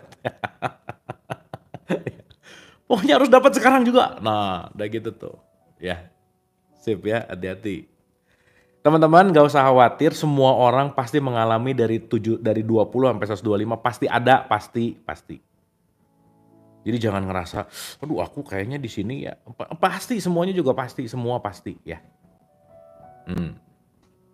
Oke. 150 itu yang namanya adalah amarah atau anger. Ya, amarah atau anger. Ingat ya, marah dan amarah dua hal yang berbeda. Kalau marah, emosi yang datang sesaat dan kita bisa regulasi. Tapi amarah itu ngendap. Jadi hati-hati sama amarah gitu ya. Oke. Energi ini mengatasi sumber ketakutan. Teman-teman anyway abis ini bukan nggak boleh marah. Bukan loh ya. Marah mah marah aja nggak apa-apa. Tapi jangan sampai jadi amarah gitu. Karena somehow marah tuh penting. Ya, somehow tuh penting. Bukan berarti orang yang letting go tuh nggak pernah marah. Nih ya, ini ada bahayanya juga. Mentang-mentang udah ikut sering kajian, sering misalnya meditasi nggak boleh marah, nggak boleh marah. Begitu pengen marah ditolak, nggak boleh marah, nggak boleh marah. Suatu saat meledak. Nah itu biasanya penyakit orang baik tuh, nggak boleh marah, nggak boleh marah. Nah tiap satu saat meledak aja, itu bisa lebih bahaya gitu. Ya kalau mau marah marah aja, nggak apa-apa. Ya, nah supaya marahnya terarah kepada energi yang positif. Kalau lagi marah, mending nyuci kamar mandi gitu. Jadi nggak usah marah-marah, tapi kamar mandi bersih gitu. Ya, kalau lagi pengen marah, olahraga, lari, ngapain aja gitu. Ingat loh ya, marah tuh energi loh. Mm-mm. Ya, aku mah udah marah suka lapar. Itu mah beda cerita sih, itu mah lapar. Kadang gini, kamu kenapa nggak enak perasaan? Kenapa? Lapar. Oh iya, nggak apa-apa sih. Anyway, kalau lapar perut bunyi ya. Perut kosong bisa bunyi lapar. Tapi kalau otak kosong itu nggak ada sinyalnya, hati-hati ya. Kalau ini kosong nggak ada bunyi-bunyi, nggak ada sinyal, hati-hati. Kalau perut ada laparnya gitu, hati-hati. Anyway. Itu 150 ya. Oke. 150 disebut dengan amarah atau anger. Energi ini mengatasi sumber ketakutan dengan kekerasan, ancaman, dan serangan. Mudah tersinggung, meledak-ledak, sengit, mudah menguap, dan penuh kekesalan. Level ini suka membalas dendam. Seperti ungkapan, akan kutunjukkan, lihat aja nanti. Kamu belum tahu nih gua siapa sih gitu. Nah udah tuh, kalau udah di tipe-tipe itu hati-hati. Ya hati-hati aja. Ya udah nggak usah ngerasa terlalu penting lah gitu ya. Nggak penting sih gitu, biasa aja. Ya, sip ya. Oke, 175, 175 itu disebut pride. Itu yang disebut dengan kebanggaan. Kalau pride itu gua paling benar, udah yang lain salah lah gitu. Ya. Jadi di pride, caraku yang lebih baik ujar level kesadaran ini, fokusnya adalah pencapaian, hasrat memperoleh pengakuan, kespesialan dan perfeksionisme. Merasa lebih baik daripada dan superior daripada yang lain. Nah itu pride. Itu juga hati-hati. Tapi pride lebih better dari guilt. Ya, gitu. Jadi PD penting, tapi over PD juga jangan gitu. PD dan nekat beda tipis juga ya. Hati-hati gitu. Oh pede aja gitu. Apa nanam cabe pede lah pokoknya nanti keluarnya durian gitu. Nah itu nggak pakai knowledge gitu. Hati-hati juga gitu. Ya oke ya. Nah di 200 ini tahapan yang aman. 200 itu tahapan yang disebut courage atau keberanian by the way. Teman-teman suara saya masih oke? Eh, TikTok oke? Cek one. YT oke? Halo? Bentar. Oke, sip, makasih. Bagus jelas, oke sip. Sorry. Tadi kayak ada shutdown. Oh, oke, sip aman. Lanjut ya. Di 200 itu namanya keberanian atau courage. Energi ini menyatakan aku mampu melakukannya. Penuh tekad, bersemangat dalam hidup, produktif, independen, dan mampu memberdayakan diri. Tindakan yang efektif adalah hal yang memungkinkan. Teman-teman ingat, semangat itu gratis. Ya, nggak beli, udah. Gratis kok. Tapi gak bisa memaksakan. Kalau orang udah di level 20 mau dikasih semangat gimana juga, gak bisa. Kenapa? Karena perubahan gak bisa dari luar. Dan kita tahu ya kalau udah lagi ada di level low, mau gimana nggak bisa berubah udah. Makanya penting sih teman-teman untuk tidak terlalu bersemangat ngasih wejangan sama orang lain. Mendingan datang, mendengarkan, jadilah orang yang mau mendengarkan. Itu jauh lebih penting daripada ngasih banyak wejangan gitu.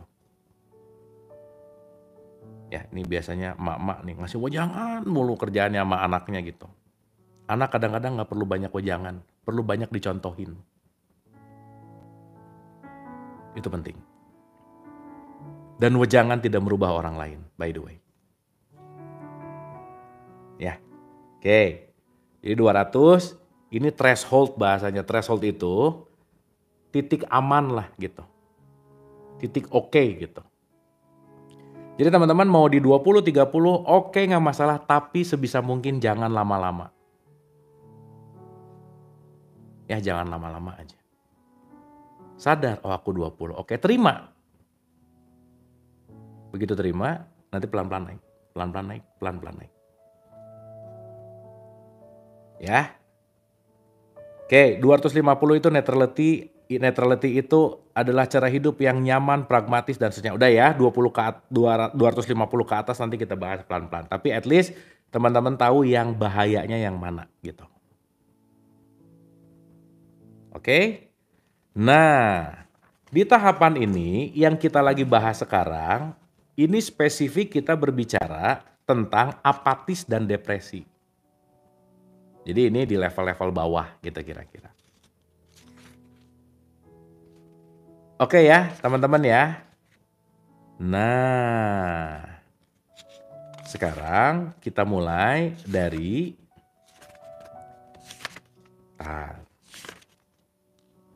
nggak apa-apa ya, apatis dan depresi kita ulang dikit aja ya. Cepet ya. Supaya nanti kan ini anggap aja kita recap 20 itu recap, anggap aja 20 ini kita pengulangan sesaat. Nanti 21 langsung kita gas gitu ya. Setuju teman-teman? Nggak apa-apa ya. Jadi ini kita nostalgia. Sip. Dah, kita masuk ke bab 481 halaman 81. Ini kita bicara tentang apati dan depresi. Oke? Apati adalah keyakinan aku tak mampu. Jadi kalau udah ngerasa bahwa kayaknya nggak bisa deh. Nah, dah. Coba teman-teman, seberapa sering si rasa itu ada, perasaan itu ada.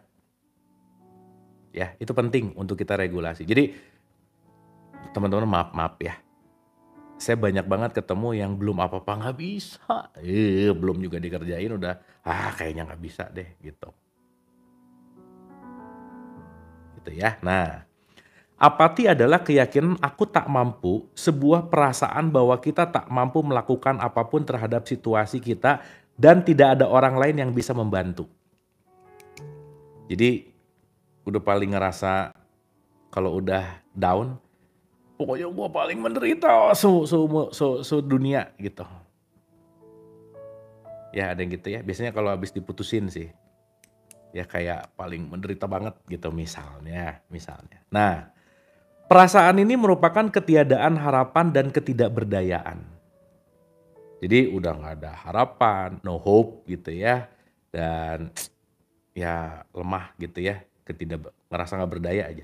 Ini terkait dengan pikiran-pikiran seperti siapa yang peduli, apa gunanya, ini membosankan, mengapa harus repot, lagi pula aku tak bisa menang. Nah ini nih, ngapain harus bagus-bagus nanti juga kalah.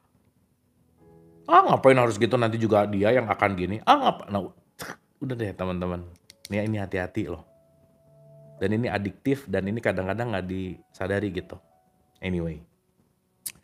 Ini merupakan peran yang dimainkan oleh Eeyore, karakter murung yang dalam Winnie the Pooh, yang mengatakan, oh well, dikit-dikit, Teman-teman pernah nggak punya temen ya?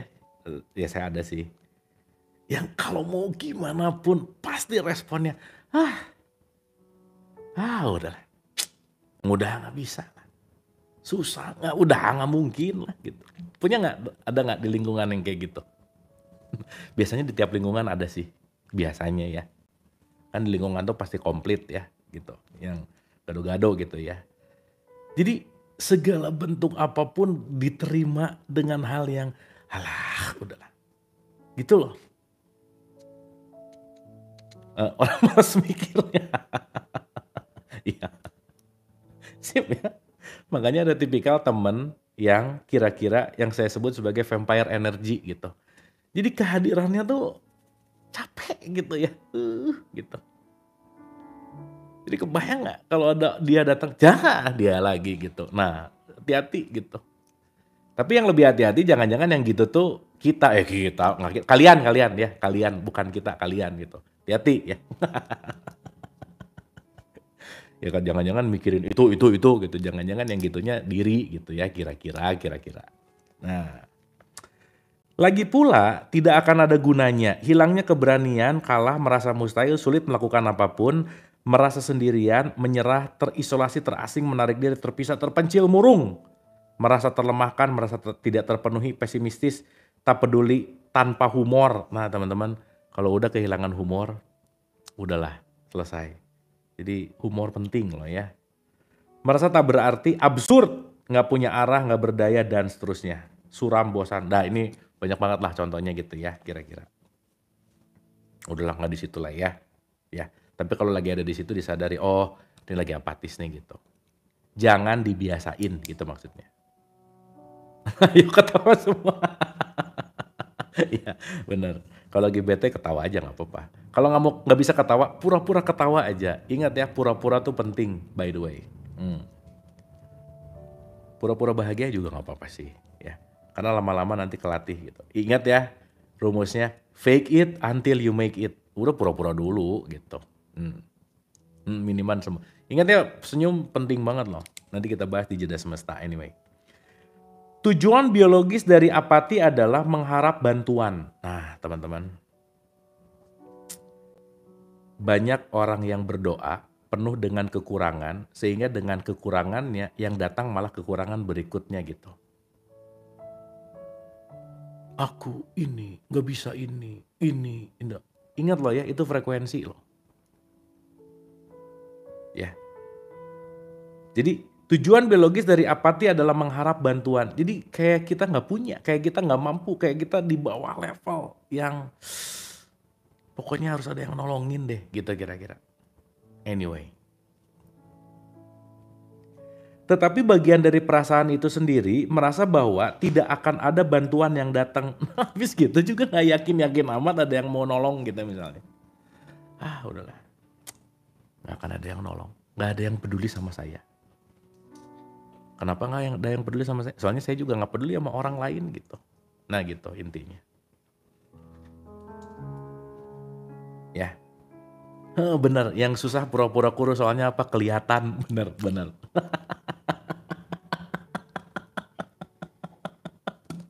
Aduh ngomongin pura-pura jadi ingat pansos. Duh ceritain nggak ya? Jangan nanti aja ya. Kalau ceritain sekarang jadi panjang. Ingetin ya nanti saya mau cerita pansos ya. Kan banyak yang suka pansos sekarang ya. Nanti kita cerita. Anyway. Nah giliran ngomongin yang pansos-pansos gini pada penasaran ya. Ini kelihatan frekuensinya kalian ya. Tapi nggak apa-apa sih. Ya udah sip ya. Seenggaknya saya tahu lagi ngobrol sama frekuensi mana gitu ya kira-kira. Ya. Ini kan pengen dengar cerita gosip gitulah kira-kira ya.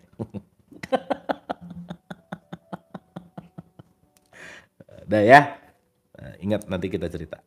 Sebagian besar populasi dunia, ya, sebagian besar populasi dunia.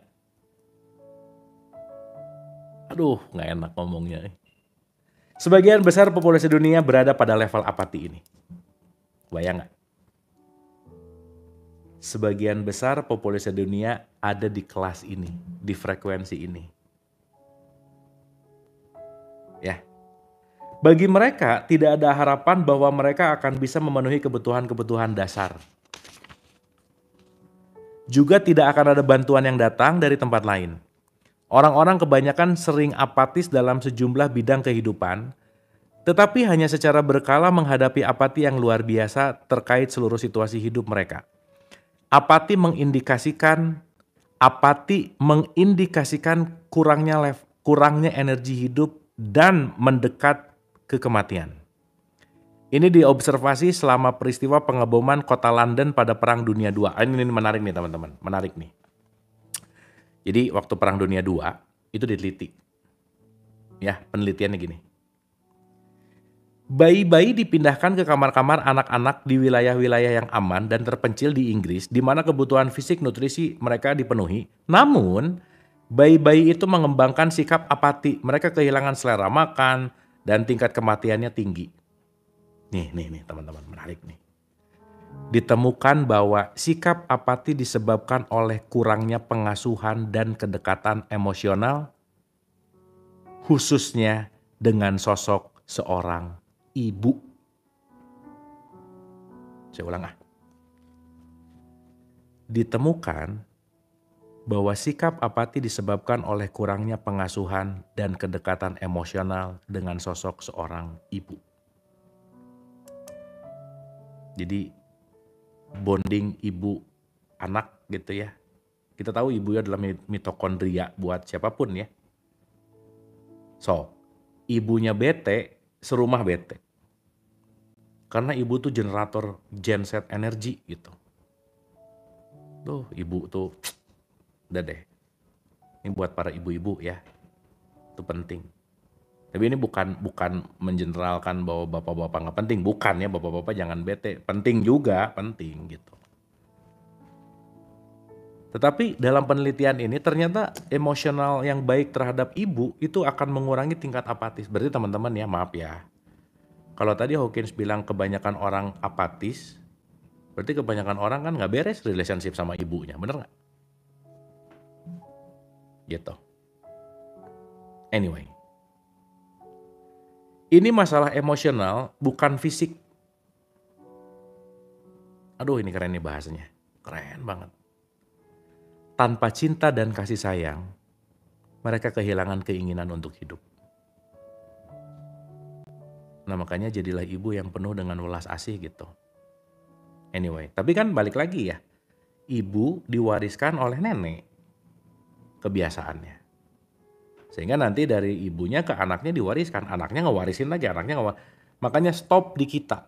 Jangan membawa warisan-warisan frekuensi negatif ke berikutnya gitu. Ya itu penting banget. Anyway.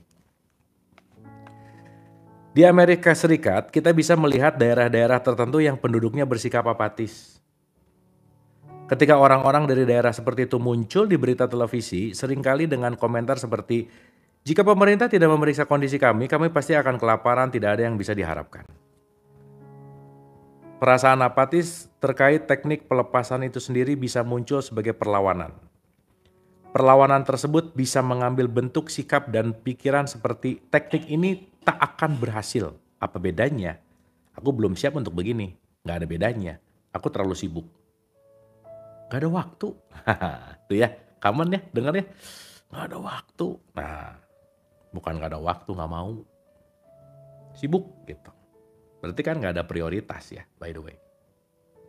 Jadi kalau mau ketemuan orang gak ada waktu terus, berarti kalian kayaknya kurang prioritas gitu. Gitu kira-kira. Melepaskan perasaan dan pikiran itu melelahkan. Aku terlalu kacau, aku lupa, aku terlalu tertekan, aku sangat ngantuk. Jalan keluar dari apati adalah mengingatkan diri sendiri tentang niatan kita.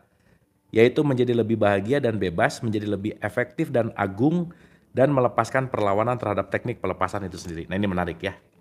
Ini terlalu teknikal lah, nanti kita bahas pelan-pelan.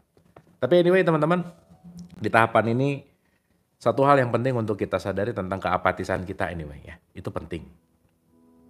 Jadi si keapatisan ini sebisa mungkin ditelaah gitu kira-kira. Oke teman-teman ya, satu lagi, subbab sedikit lagi. Habis gitu kita resumekan dan kita prepare untuk 21 gitu. Sampai sini oke teman-teman? By the way sampai sini ada sesuatu yang bisa diambil? Ada something yang sedikit bright, ada something yang sedikit. Ingat ya, setiap apapun pembelajaran nomor satu subjek utamanya adalah diri gitu ya. Jangan gini, nih maaf saya mau ngomong gini kebanyakan karena ya berdasarkan apa yang saya telah gitu ya. Banyak orang belajar yang dipikirin orang lain mulu gitu. Contoh, ngomongin orang, wah dia banget gitu. Mikirnya orang lain terus gitu. Jangan ya. Karena semua apa yang kita pelajari bukan untuk di sana, tapi untuk di sini gitu. Oke, teman-teman. Sip ya. Nah, berikutnya ada versus dengan dua statement yang beda tapi tipis. Contoh-contoh. Aku nggak mampu, lawan aku nggak akan. Ya, ada antara nggak mampu dan nggak akan. Nah, ini apatis tuh biasanya, aduh gimana ya, nggak ada hope lah gitu ya kira-kira. Nah, langsung aja ya. Cara lain untuk keluar dari apati adalah dengan melihat apa yang kita dapatkan dari sikap itu.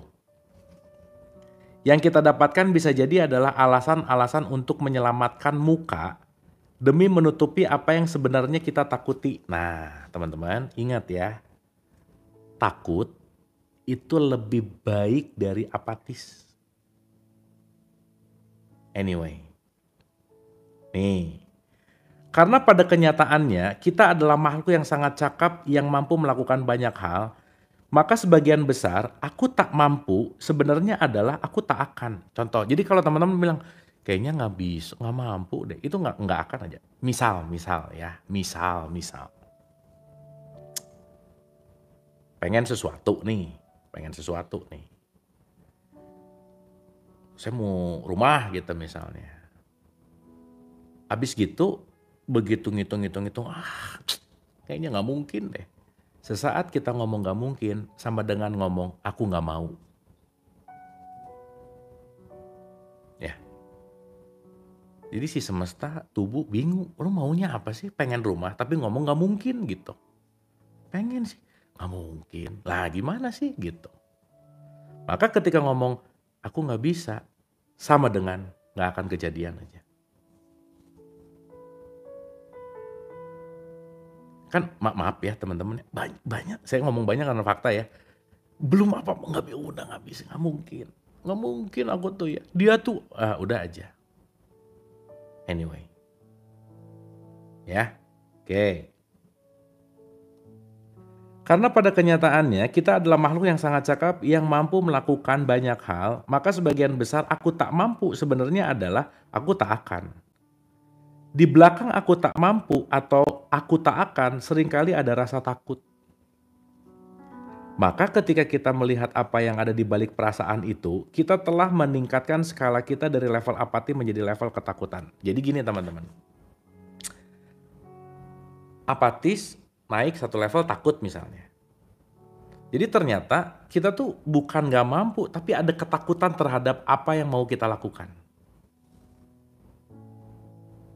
Nah ketakutan ini kan harus diregulasi ya, entah trauma, entah kalau mungkin pakai bahasa yang sering sekarang kita dengar, inner child gitu misalnya. Apapun itu. Pokoknya takut aja, karena pasti ada memori tuh di situ. Ya. Nah, maka ketika kita melihat apa yang ada di balik perasaan itu, kita telah meningkatkan skala kita dari level apatis menjadi level ketakutan. Ketakutan adalah tingkat energi yang lebih tinggi daripada apatis.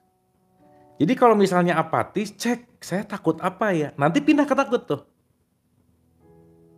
Nah takut lebih baik dari apatis. Kenapa? Karena begitu takut, itu udah mulai ada energi tuh. Udah mulai ada gerak. Apatis tuh udah gak mau ngapa-ngapain aja. Tapi takut masih mau ada gerak gitu. Ya. Ketakutan adalah tingkat energi yang lebih tinggi daripada apati. Ketakutan setidaknya memulai memotivasi kita untuk bertindak. Dan dalam tindakan itu, kita bisa kembali memasrahkan rasa takut dan beralih ke level amarah. Atau kebanggaan atau keberanian. Yang semuanya adalah level keadaan yang lebih tinggi daripada apati. Jadi teman-teman, kalau apati, dicek dasar perasaannya. Oh ternyata aku takut nih. Takut dicek lagi. Oh ternyata kayaknya ada rasa misalnya ya amarah di situ. Nah amarah jauh lebih baik daripada apati gitu kira-kira. Ya nanti paham pelan-pelan. Nih contoh-contoh ya. Ini dikasih contoh nih habis gini. Mari kita ambil contoh masalah manusia yang khas dalam menelusuri bagaimana mekanisme pasrah bekerja untuk membebaskan kita dari hambatan-hambatan yang paling umum. Yang paling banyak adalah 9 dari 10 orang takut berbicara di depan umum. Teman-teman saya mau nanya dulu, teman-teman termasuk orang yang takut berbicara di depan umum nggak? Coba dicek dulu. Takut atau berani? Misalnya nggak pede ngomong di depan umum, takut ngomong di depan umum, takut salah ngomong di depan umum. Intinya adalah nggak nyaman untuk berbicara di depan umum. Benar nggak? Ada rasa gitu nggak? Heeh, benar. Kenapa? Karena 9 dari 10 orang takut untuk ngomong di depan umum, by the way. Heeh. Sip ya. Oke. Nah, makanya yang diambil contoh adalah si public speaking. Gitu. Oke. Public speaking adalah salah satu hambatan yang paling umum. Pada level apati di arena ini, kita mengatakan, oh, aku tak mungkin bisa ngomong di depan.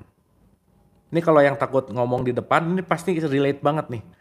Aduh, begitu ngelihat. Teman-teman pernah nggak ya ngelihat tayangan orang yang lagi mau, apa ya, yang lagi mau akad apa gitu, karena mungkin takut.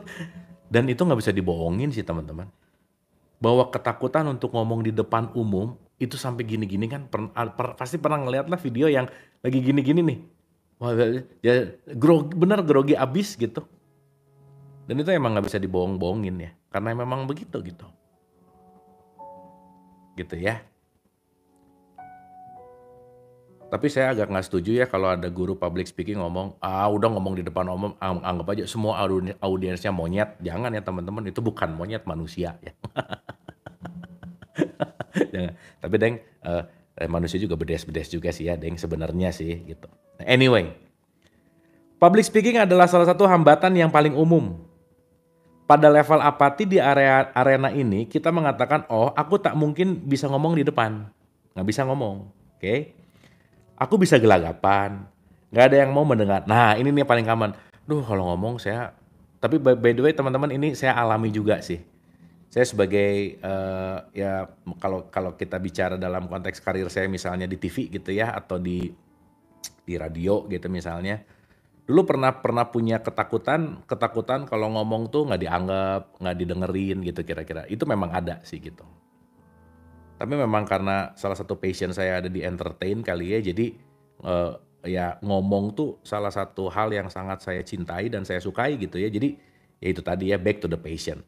Anyway, memang nggak bisa memaksakan dan nggak bisa menyamakan gitu ya. Karena ada tipikal orang yang tampil, ada tipikal orang yang konsep gitu. Ini biasanya orang tua ke anak, ya anak aku tuh pemalu nggak bisa. Ingat, nggak semua anak punya bakat untuk tampil. Nggak semua anak punya bakat untuk menjadi katakanlah sanguin gitu. Sanguin itu kan mau tampil.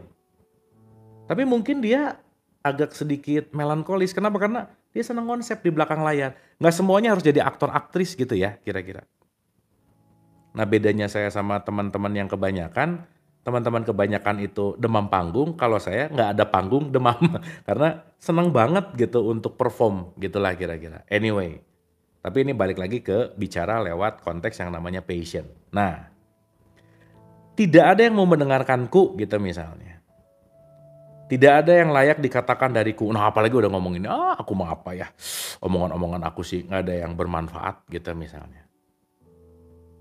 Teman-teman jangan lupa ya, kata-kata sederhana dari kita itu sangat memungkinkan menolong siapapun. Sangat memungkinkan. Ya. Hal yang kita anggap sepele karena kebaikan setitik sekecil apapun itu sangat mungkin banget loh bermanfaat untuk orang yang sedang membutuhkannya pada saat itu, by the way. Ya. Tidak ada yang mau mendengarkanku, tidak ada yang layak dikatakan dariku. Jika kita mengingatkan diri sendiri tentang niat kita akan melihat bahwa apati sejatinya hanya menutupi rasa takut. Oh, jadi apatis jangan-jangan cuma nutupin takut. Udah gak kepikiran, udah malas aja gitu. Ya kan udah kadang keburu malas ya, dan itu kebiasaan teman-teman, hati-hati juga ya. Gitu, hati-hati. Hanya menutupi rasa takut. Sekarang, pikiran tentang public speaking itu menakutkan. Nah, jadi kalau udah mulai malas, sadari, oh ternyata aku bukan apatis sih, ternyata aku cuman takut nggak didengar. Itu udah naik satu step tuh. Oh, aku nggak didengar nih. Nah itu udah jauh lebih baik dari apatis, by the way. Ya. Sekarang pikiran tentang public speaking itu menakutkan, bukan ketidakmungkinan. Ini menghasilkan titik cerah tertentu. Faktanya bukan kita tidak bisa, melainkan kita takut. Hmm. Aku tuh nggak bisa ngomong, bukan takut. Nah, lumayan. Teman-teman maaf ya, banyak banget orang yang nggak tahu dirinya takut akan apa. Banyak loh. Gitu. Ya, anyway. Ketika rasa takut itu muncul dan dilepaskan, kita menjadi sadar akan fakta bahwa kita punya hasrat untuk melakukan hal yang kita takuti. Jadi saya punya prinsip ya teman-teman, berbagi aja bahwa kayaknya kalau udah mulai takut, kayaknya itu yang harus dikerjain. Jadi dulu sejarahnya saya bikin buku, saya tuh dulu takut nulis buku teman-teman. Baru nulis, aduh siapa yang mau baca? Alah ini, apa sih buku? Nggak penting gitu loh teman-teman. Takut terus. Nah begitu saya mulai ngerasa takut nih bikin buku, harus bikin buku nih. Sorry bukan harus deng, perlu gitu ya. Perlu bikin buku nih gitu. Misalnya takut akan apa gitu ya. Wah kayaknya perlu nih gitu. Karena sesuatu yang kita takuti perlu dilatih gitulah kira-kira. Anyway. Ya. Ketika rasa takut itu muncul dan dilepaskan, kita menjadi sadar akan fakta bahwa kita punya hasrat untuk melakukan hal yang kita takuti. Sekarang kita melihat hasrat yang dihalangi oleh rasa takut dan mungkin diperparah oleh duka cita karena kehilangan kesempatan di masa lalu, amarah pun muncul. Pada titik ini, kita telah beralih dari apati ke duka cita, ke hasrat, ke amarah. Satu lagi ke si 200 itu tuh, semangat tadi gitu. Ya, jadi teman-teman, di tahapan ini PR kita adalah melepaskan diri kita dari belenggu apati. Dah gitu aja. Kalau takut poligami gimana? Ya nggak usah, tuh jangan aneh-aneh. Ya. Nah, saya ulang ya. Pada titik ini kita telah beralih dari apati ke duka cita, ke hasrat, ke amarah. Dalam amarah ada lebih banyak energi dan kemampuan untuk bertindak. Amarah sering mengambil bentuk kekesalan, seperti kekesalan karena kita telah setuju untuk berbicara di depan umum dan sekarang merasa wajib untuk melakukannya. Nah, nanti kita ngerti di situ. Ada juga amarah terhadap ketakutan kita yang telah menghalangi pencapaian di masa lalu. Dan amarah itu mengarah kepada keputusan untuk melakukan sesuatu terhadapnya. Keputusan ini bisa mengambil bentuk kursus public speaking. Nah, belajar. Yang penting udah lepas dulu dari apatis gitu. Ketika mendaftar untuk kursus public speaking, kita telah bergerak naik ke energi kebanggaan karena kita akhirnya menghadapi masalah dengan berani. Wih, gitu. Les nih. Oke nih. Nah, makanya teman-teman, kalau kita punya minat belajar terus-menerus, minat belajar terus-menerus itu ngejaga kita untuk ada at least ada di pride. Teman-teman maaf ya contoh-contoh ya. Suka ngerasa agak lebih, saya tahu ini deh. Ada bangga nggak? Pernah ngerasa gitu nggak kira-kira? Misalnya nih ya, saya tahu Hawkins nih. Kan keren ya. Jadi kalau di circle, kamu tahu David Hawkins ya? Enggak. Nggak pada tahu. Hawkins itu ya. Nah lumayan itu udah bagus gitu. Tapi antara bangga sama sombong beda tipis memang sih gitu. Tipis gitu. Tapi mending bangga daripada apatis gitu kira-kira. Ya. Nah makanya abis ini jangan jadi ceramah kemana-mana. Jangan, tadi malam ya. Kamu tuh seharusnya ya. Nah ya udah biasa aja gitu ya. Karena kebanggaan, pride sama sombong itu beda tipis. Tapi mendingan pride daripada apatis gitu kira-kira. Sip ya teman-teman ya. Makanya banyak tahu deh. Banyak tahu tuh jadi ada bangga. Tapi bangganya ke dalam aja udah. Tahu lagi, belajar lagi, tahu lagi, belajar lagi. Jadi salah satu hal dalam pembelajaran yang terus menerus ada kebanggaan terhadap diri kita teman-teman. Dan nanti mulai sadar, ya ampun banyak banget gua nggak taunya gitu. Anyway. Ya. Kan kayak keren gitu ya tahu bahwa, oh kamu tuh kayaknya frekuensinya ada di, menurut Hawkins tuh kamu ada di 50 deh. Apa sih 50? Jadi gini, wah cerita tuh. Gitu ya intinya. Dan itu sesuatu yang pride anyway. Better dari apatis.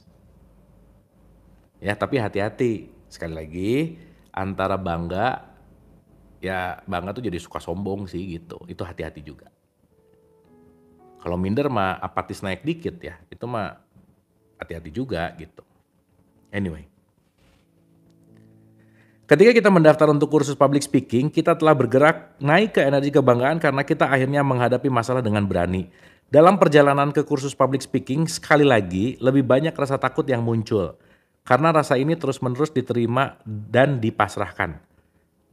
Kita menjadi sadar bahwa kita memiliki keberanian dalam kemampuan kita setidaknya untuk menghadapi ketakutan kita dalam mengambil tindakan untuk mengatasinya. Level keberanian memiliki banyak energi. Anyway, energi itu mengambil bentuk pelepasan terhadap residu rasa takut, amarah, dan hasrat sehingga di tengah-tengah kelas public speaking, kita tiba-tiba mengalami penerimaan. Dengan penerimaan muncullah kebebasan dari perlawanan yang sebelumnya mengambil bentuk rasa takut, apati, dan amarah, sekarang kita mulai mengalami kegembiraan. Nah ini yang saya rasain dari demam panggung, jadi kalau nggak ada panggung jadi demam gitu. Jadi mulai nyadar ternyata aku bisa gitu. Ternyata aku oke di sini gitu. Ya, sehingga ya balik lagi. Jadi bukan nggak bisa tapi takut. Bukan nggak bisa tapi nggak mau gitu. Oke guys. Clear ya? Mudah-mudahan sesi 20 ini reminding something dari yang udah kemarin-kemarin agak ketumpuk gitu. Dan sorry saya nggak langsung ngegas ke berikutnya supaya ada adaptasi lagi gitu ya kira-kira. Dan anyway teman-teman, saya selalu menyadari bahwa apapun yang diulang-ulang ternyata punya impact yang berbeda terhadap kesadaran dan pemahaman. Ngerasain gitu nggak teman-teman? Misalnya ya, bahasannya A diulang-ulang, tapi di hari tertentu, di tempat waktu tertentu kita dapatnya beda. Pernah ngerasain gitu nggak kira-kira? Iya. Jadi ternyata bukan masalah apa yang dibahas, tetapi bagaimana kita mulai menyadari ada sesuatu yang berkembang dan bertumbuh di dalam diri kita gitu teman-teman. Oke teman-teman, so happy malam hari ini, terima kasih banyak yang hadir. Ya balik lagi ya, kita semua jadi penyumbang untuk good vibes gitu. Kita hadir di sini sama-sama di vibes yang asik, yang saling mau belajar, yang stay humble, yang kita semua sesama murid yang mudah-mudahan teman-teman ada something good, feel good setelah ini, dan ini menjadi penghantar bobo kalian menjadi bobonya lebih nyenyak gitu kira-kira. Meskipun ya kalau bobonya jomblo jangan berharap besok pagi udah jadi nggak jomblo. Nggak gitu juga ya. Oke teman-teman, terima kasih. Saya rasa itu dulu untuk malam hari ini. Semangat ya. Mudah-mudahan karena mungkin saya baru aktif banget itu di awal-awal Agustus. Mungkin dalam waktu dekat kita lanjut ke 21, 22 gitu ya. Buat latihan juga. Mudah-mudahan sekali lagi kita terus menjadi murid yang selalu memberikan good vibes, itu yang paling penting, dan ya jangan lelah belajar. Anyway, sip teman-teman, terima kasih, semoga bermanfaat. Terima kasih untuk berbagi vibes-nya. Cerita pansos di berikutnya ya, ingetin ya. Ya, ini sekarang ini endingnya udah keren-keren gini terus ngegosip, nggak enak dong ya, jangan lah. Ngegosip nanti di awal, jadi nanti besok cerita ngegosip dulu baru rada-rada bener belakangnya gitu kira-kira. Ini kan udah endingnya udah mau dramatis nih, udah bagus gitulah kira-kira ya. Masa mau ditutup sama gosip, kan nggak enak ya. Oke, teman-teman, atur nuhun, terima kasih, semoga bermanfaat dan love you all. Dadah, terima kasih, terima kasih.